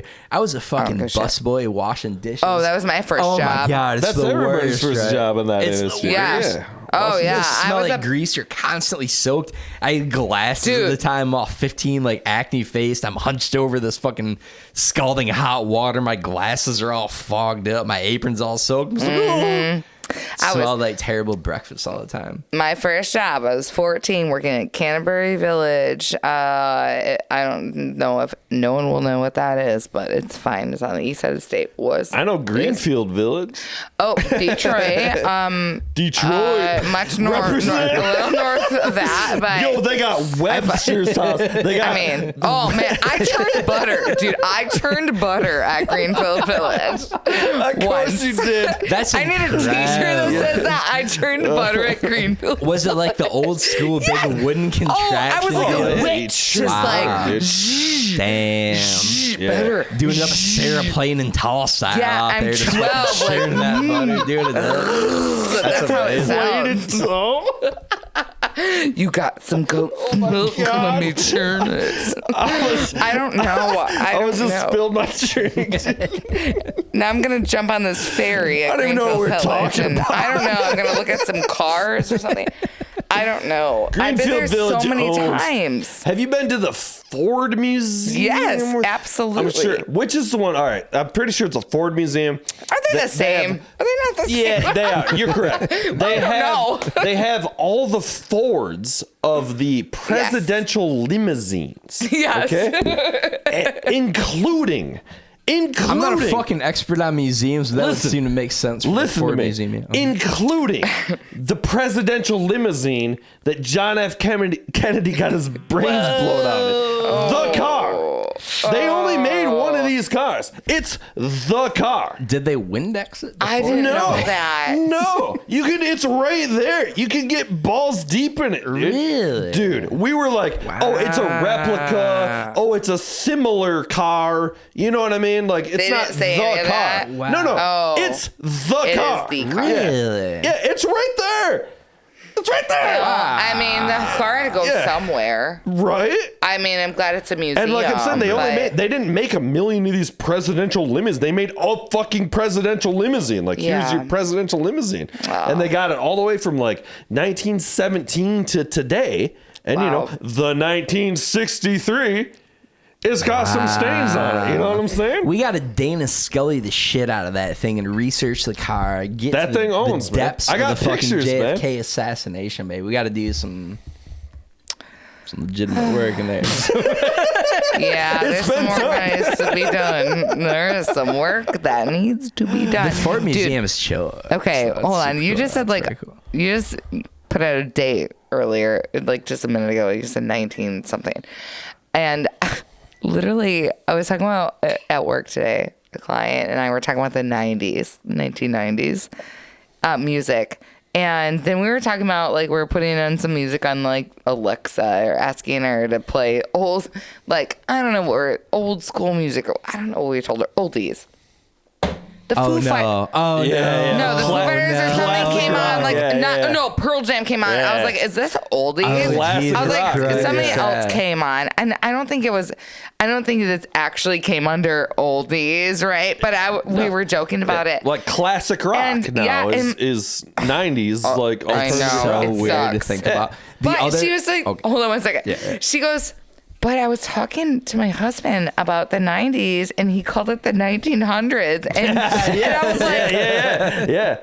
The previous millennium. Oh, my God. Anything before 2000. Wow. Yeah. We can call it the 1900s? Yep.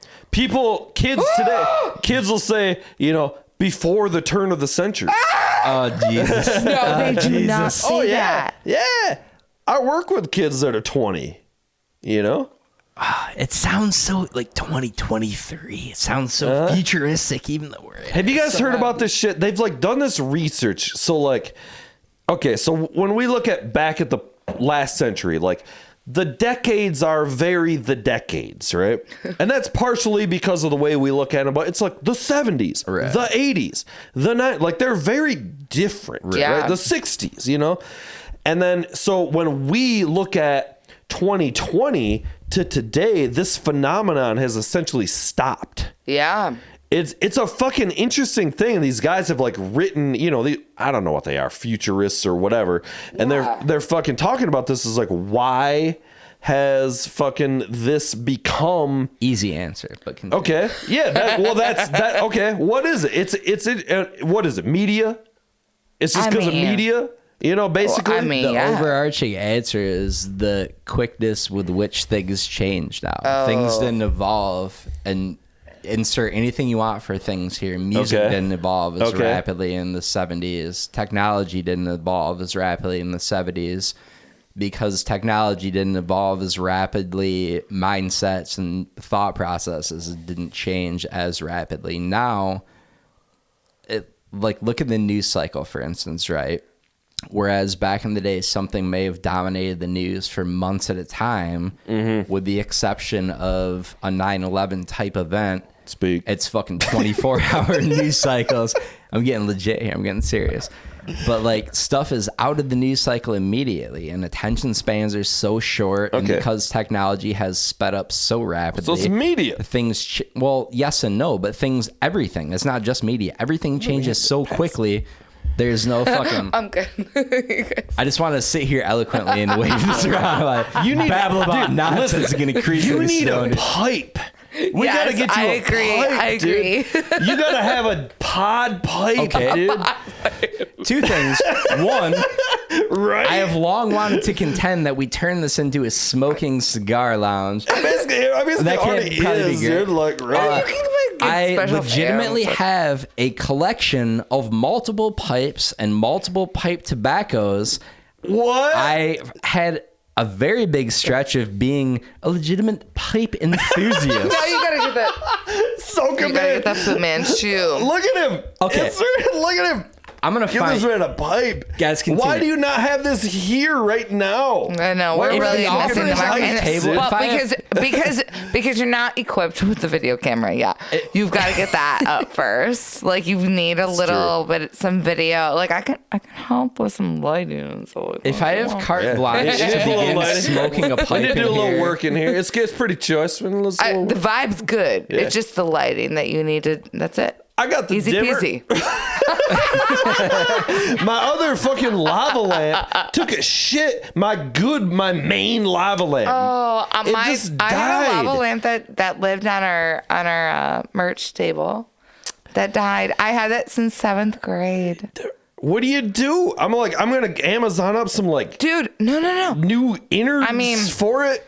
You know? Okay. Can we can't patch this in, but I got to at least show you guys because it's amazing. So. Please. At my last gig, I worked at this big digital ad agency, and we were making this big company-wide video, and I got tapped into. They're like, hey, we need content. We need you to come up with a banger here, something hilarious, just free form, whatever. So my contribution was this, and it ties in amazingly well. Hang on. I got to restart it from scratch. Soak him in a little. Oh, hang on. Okay. So this is my video. I can't see. Can I do this? Oh, there we go. Bam. Okay. So this is during COVID. This is company-wide video that's going. We had 10,000 plus employees. We need a banger. Do whatever you want.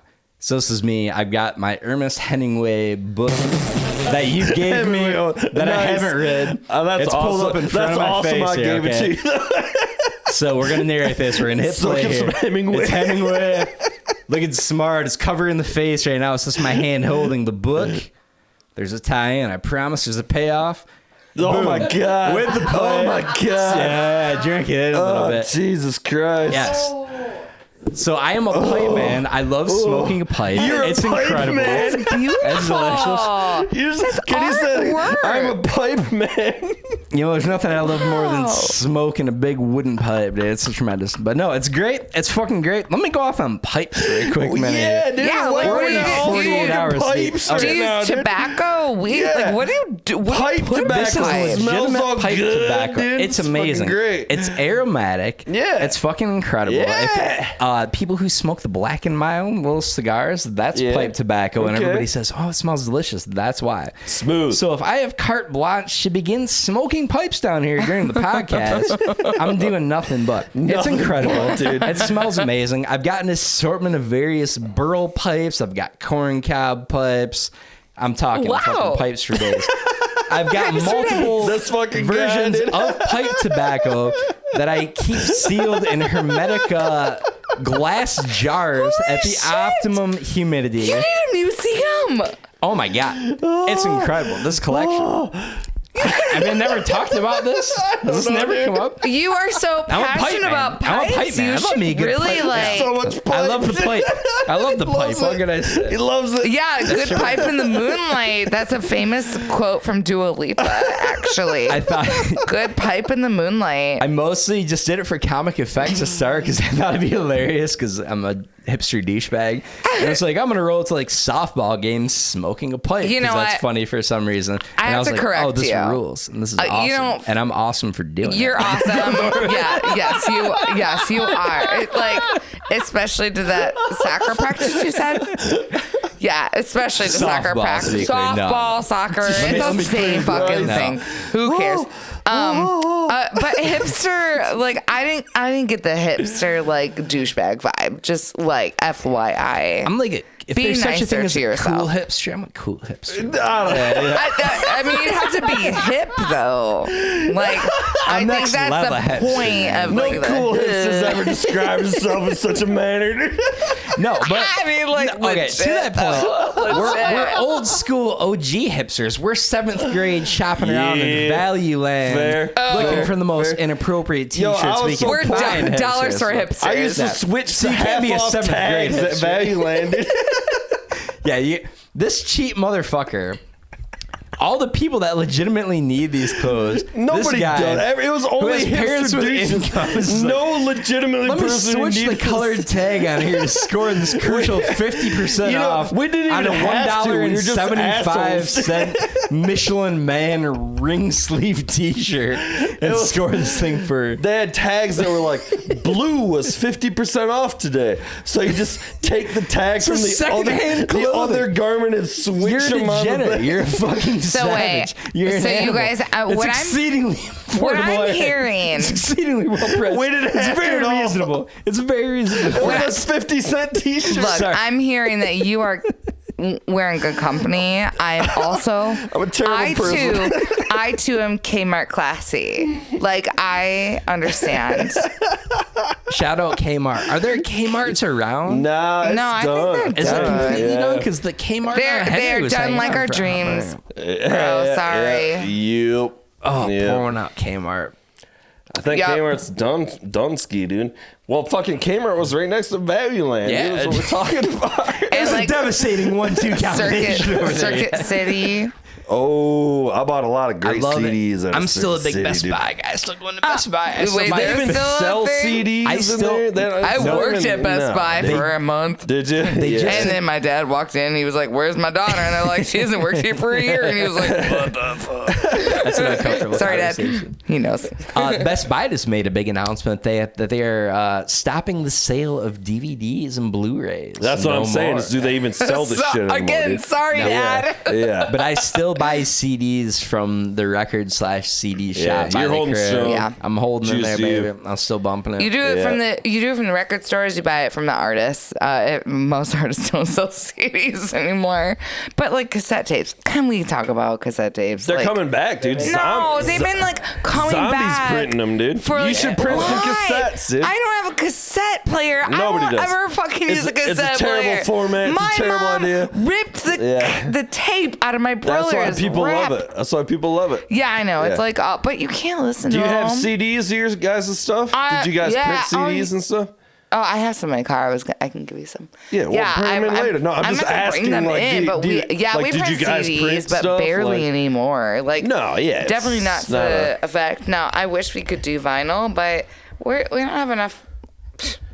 Our band's got no money, but mostly CDs. No band's got no money, dude. That's true. Yeah, that's true. No backing. I nothing. miss no CDs. support. I think CDs is one of the best formats there was. I agree. Having a tactile thing, you've got the artwork situation. I want the books. You've got the best power. Sounds the best combined with looks the best in a format that's all around. Yes, a great format. What's funny when I lived size of a book.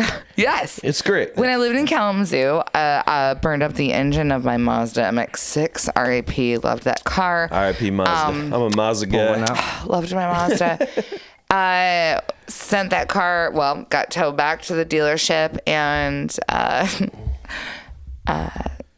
They totaled it because I completely seized the engine. And so I was like getting my shit out of the car and there's like a 12-disc changer in the trunk. And I was like, fuck yeah. I'm not even going to go through and get the C's out of this. I'm literally just taking the sleeve. Yeah. No, mostly it's probably Orgy and Perfect Circle. And like Paramore, but also Fair. And like something corporate and something really cheesy like MySpace, like emo bands.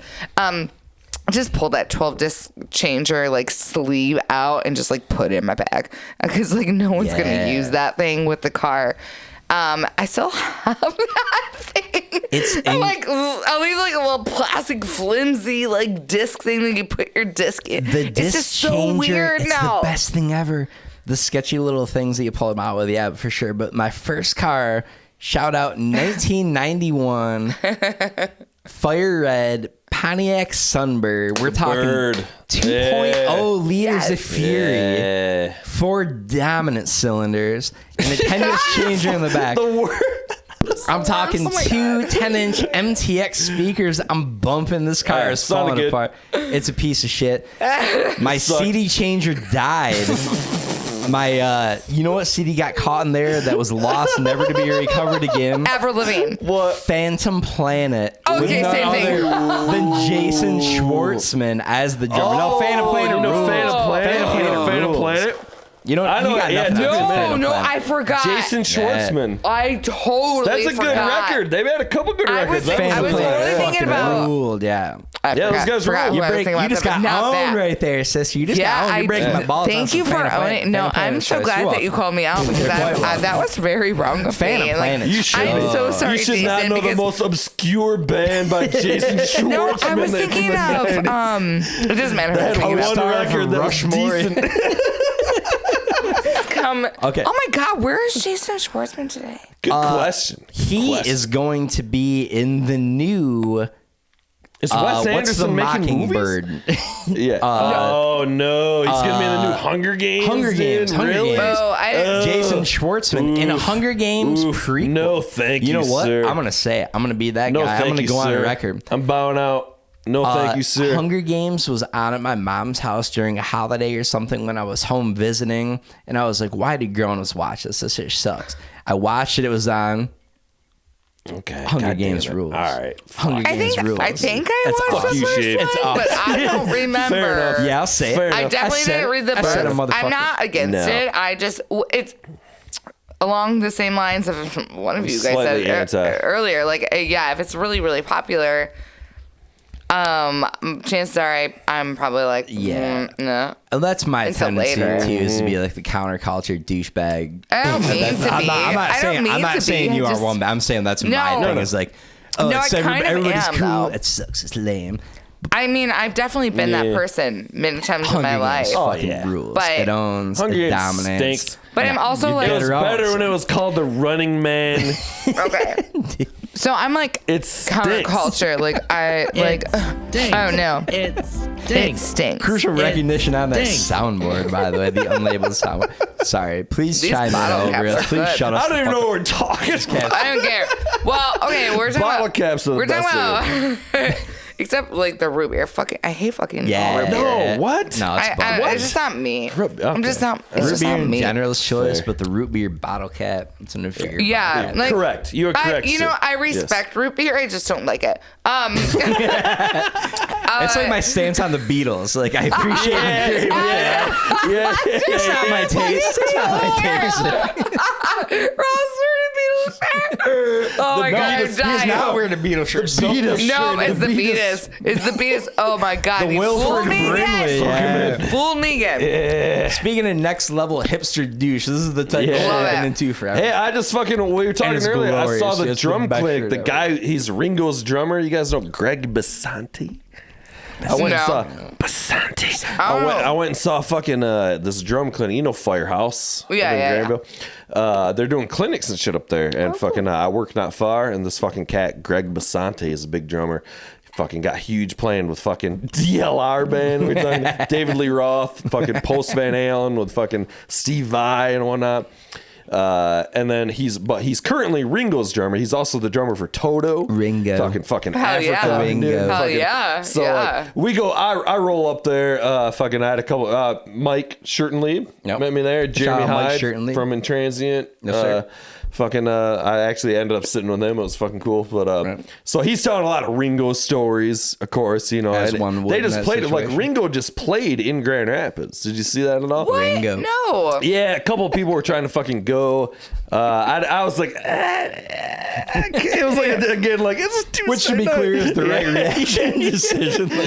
It's Ringo's All-Star Band.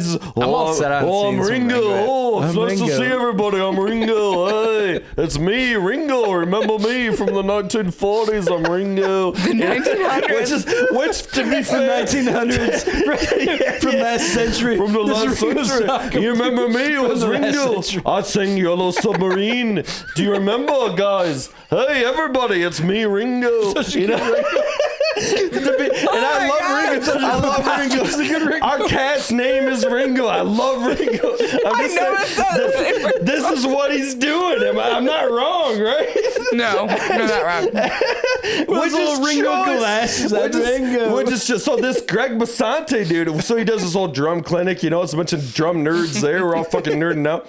He's like, Ringo is fucking the most, he goes, he has washboard abs. He's ripped. He's 83 and he's like doing jumping jacks on stage and shit. He's groundskeeper Willie from the Simpsons. He's all oiled up and ripped. He's dyeing his hair black. Ringo looks like he's 36 right now, dude. Have you seen Ringo? He's clearly in better shape than both of us. That guy has so much money. He's buying stem cells, whatever. He's in Costa Rica getting treatments and shit. He's got blood bullets. He's talking blood transfusions and that superior young blood.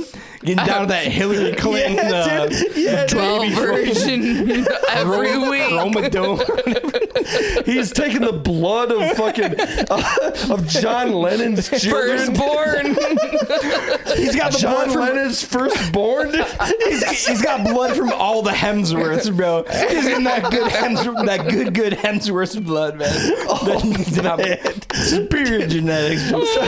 So talking AB positive when it was merely a whisper. This fucking talking the advantages of AB positive well before everybody else.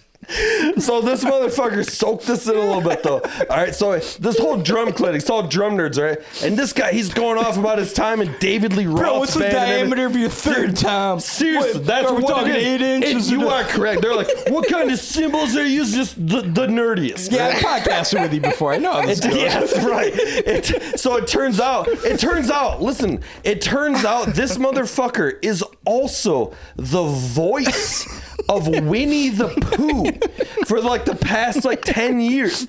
And he's got the perfect one. He's like, I was approached by somebody at a Disney party that I studied Winnie the Pooh, and he starts doing the voice. This guy's throwing down double bass for David Lee Roth, voicing over Winnie the Pooh, oh my God, drumming for Ringo. This guy fucking owns it at an unreasonable rate.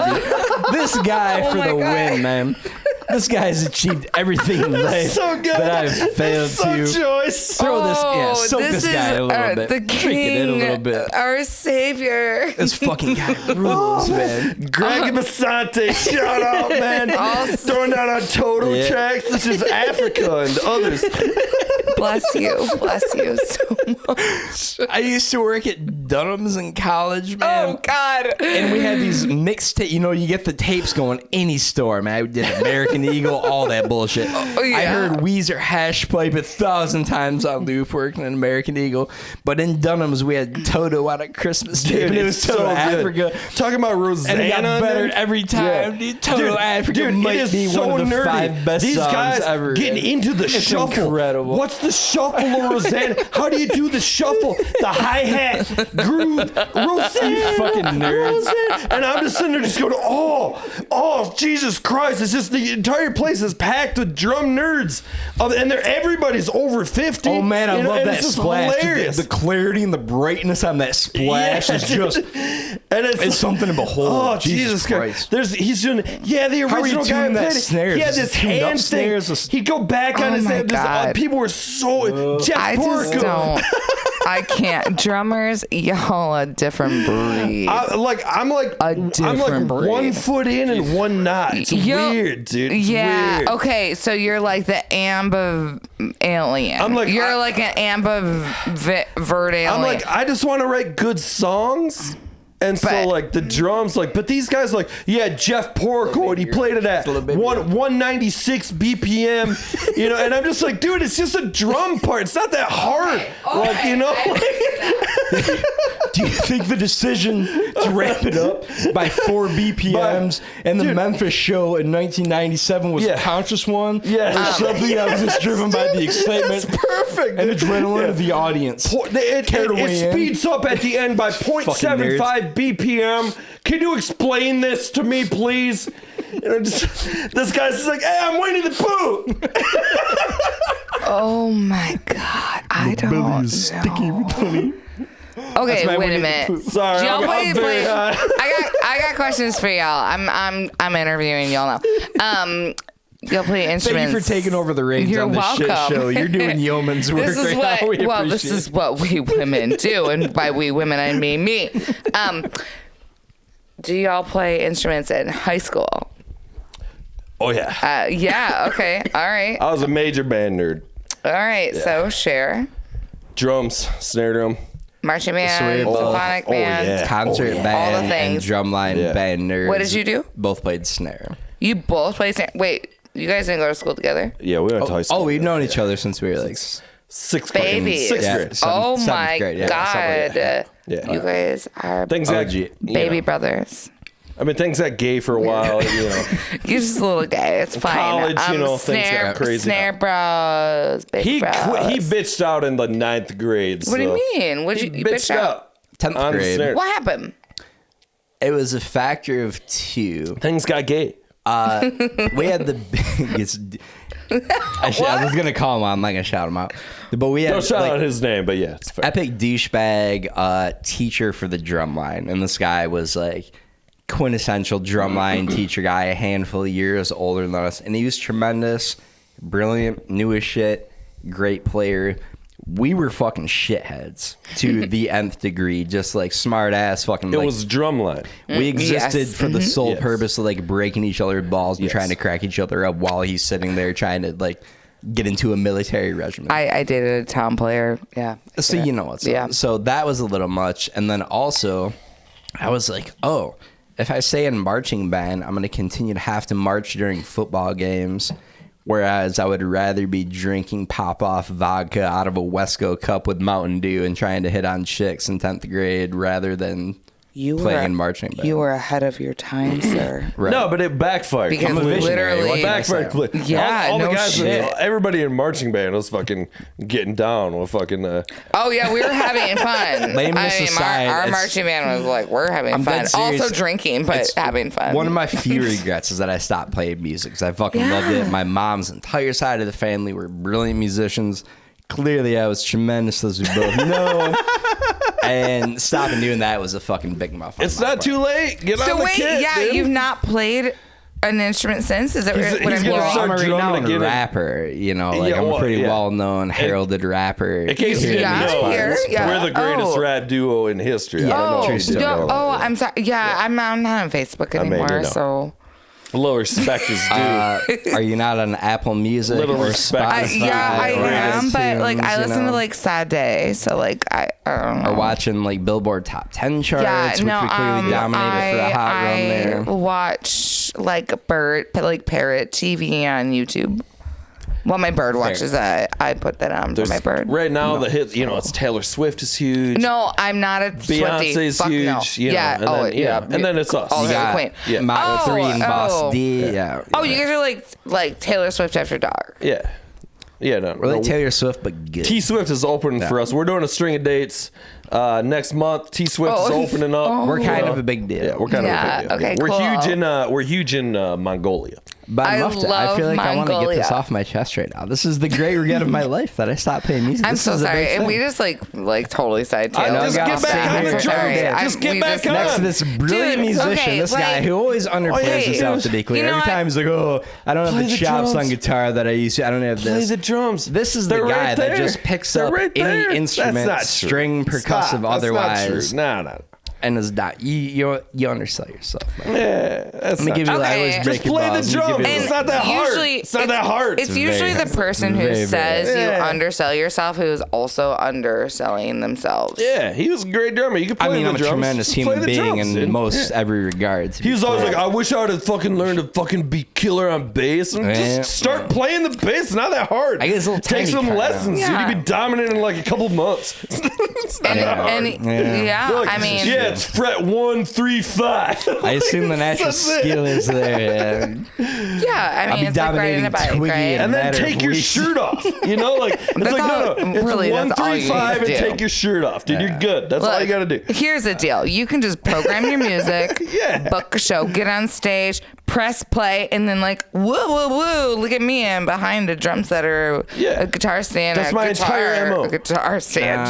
I'm just behind a guitar stand here. I gotta get a little hotter for all that. I gotta get on a fucking Ringo Starr regimen, baby. I gotta get down to the shredded six-pack abs and the same up and out. If you're playing bass, I'm just gonna go cheat shag and do straight A's, baby. No, if you're look, hot is subjective.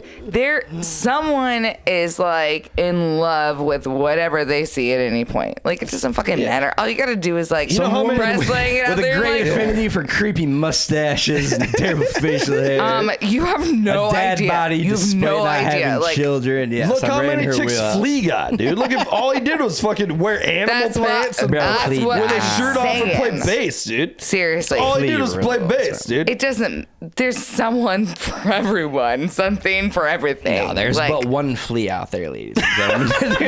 You're not trying to be Flea, though. No, you are trying to be Flea. My entire life gotta be Glee. Come on, you should call yourself Glee and become the next great bass prodigy of all time, dude. What are you doing right now? I have a bass. Just take it home with you. Some other small parasites. Give it 3 months on YouTube. You'll be the greatest bassist ever, dude. But you have to start a TikTok, though. That's what like other kids are saying. I'm Glee. I'm on TikTok. Okay, can I tell you? I got a molester mustache. I fucking rule. My shirt's off. I'm Glee. I wish you could see just playing the Seinfeld theme, dude. Just fucking boom, boom, boom, boom, boom, playing the fucking Megadeth fucking the MTV news riff. Boom, boom, boom, boom. I'm Kurt Loder.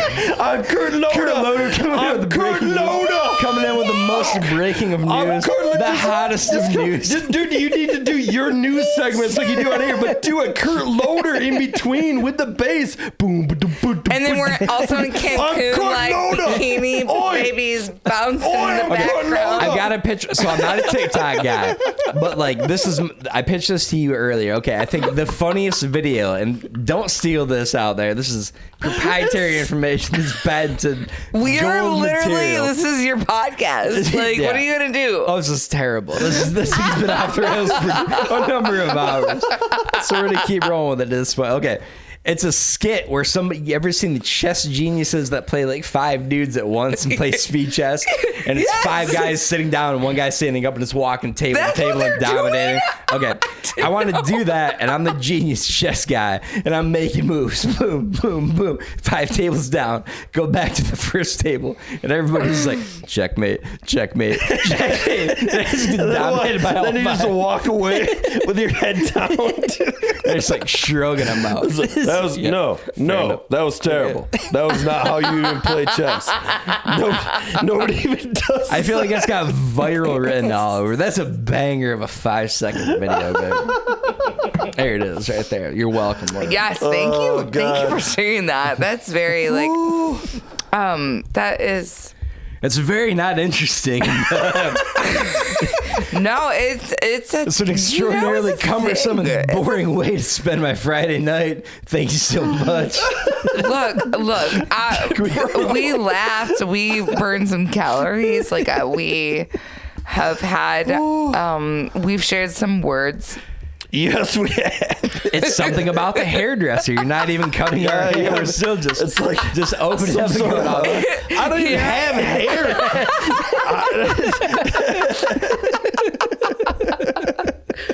It's you guys. This is just you're in good company. Oh, it's true. Also, the sweet tarts have something to do. No, thanks for the bottle caps and the sweet tarts. You're welcome. They were the perfect snack to my... Help. Take some with you, please. Dude, I have been... Seriously, they go straight to my thighs. Dentist too much of my fucking money because of the cavities in my teeth. I don't even eat that much sugar. I prefer salt, and the dentist is like, wow, your teeth. But they're like, but you have beautiful teeth, but also give us $5,000 for fillings. I'm like, I think you said they were beautiful. They're beautiful and holy. You gotta go full blown Flavor Flav. Just go. It's gold because they're tooth, holy. just on it. We're in West Michigan. My teeth are holy. Can his sister get a rim shot here? Where's the rim shot? Smash! Smash! We're Kai. That's the Kai. We got Kai. Let's get it up. Oh, here's some more of my money. Fill them, please. Oh, fucking it. We probably ought to wrap this shit up. Man, it's been fun. Thank you guys for having me. That was fucking fun as fuck. It's been a blast. Yeah, thanks for coming. We'll fucking very fun. Come back. We'll fucking talk more shit. I'll bring one of the guys, and then it'll be weirder. I know. Where the fuck are the fucking asshole bandmates? Guitar player Chris, he's doing Rent. He's performing at GVSU for the Rent. He's doing a superior podcast. He's actually he's the one professional musician.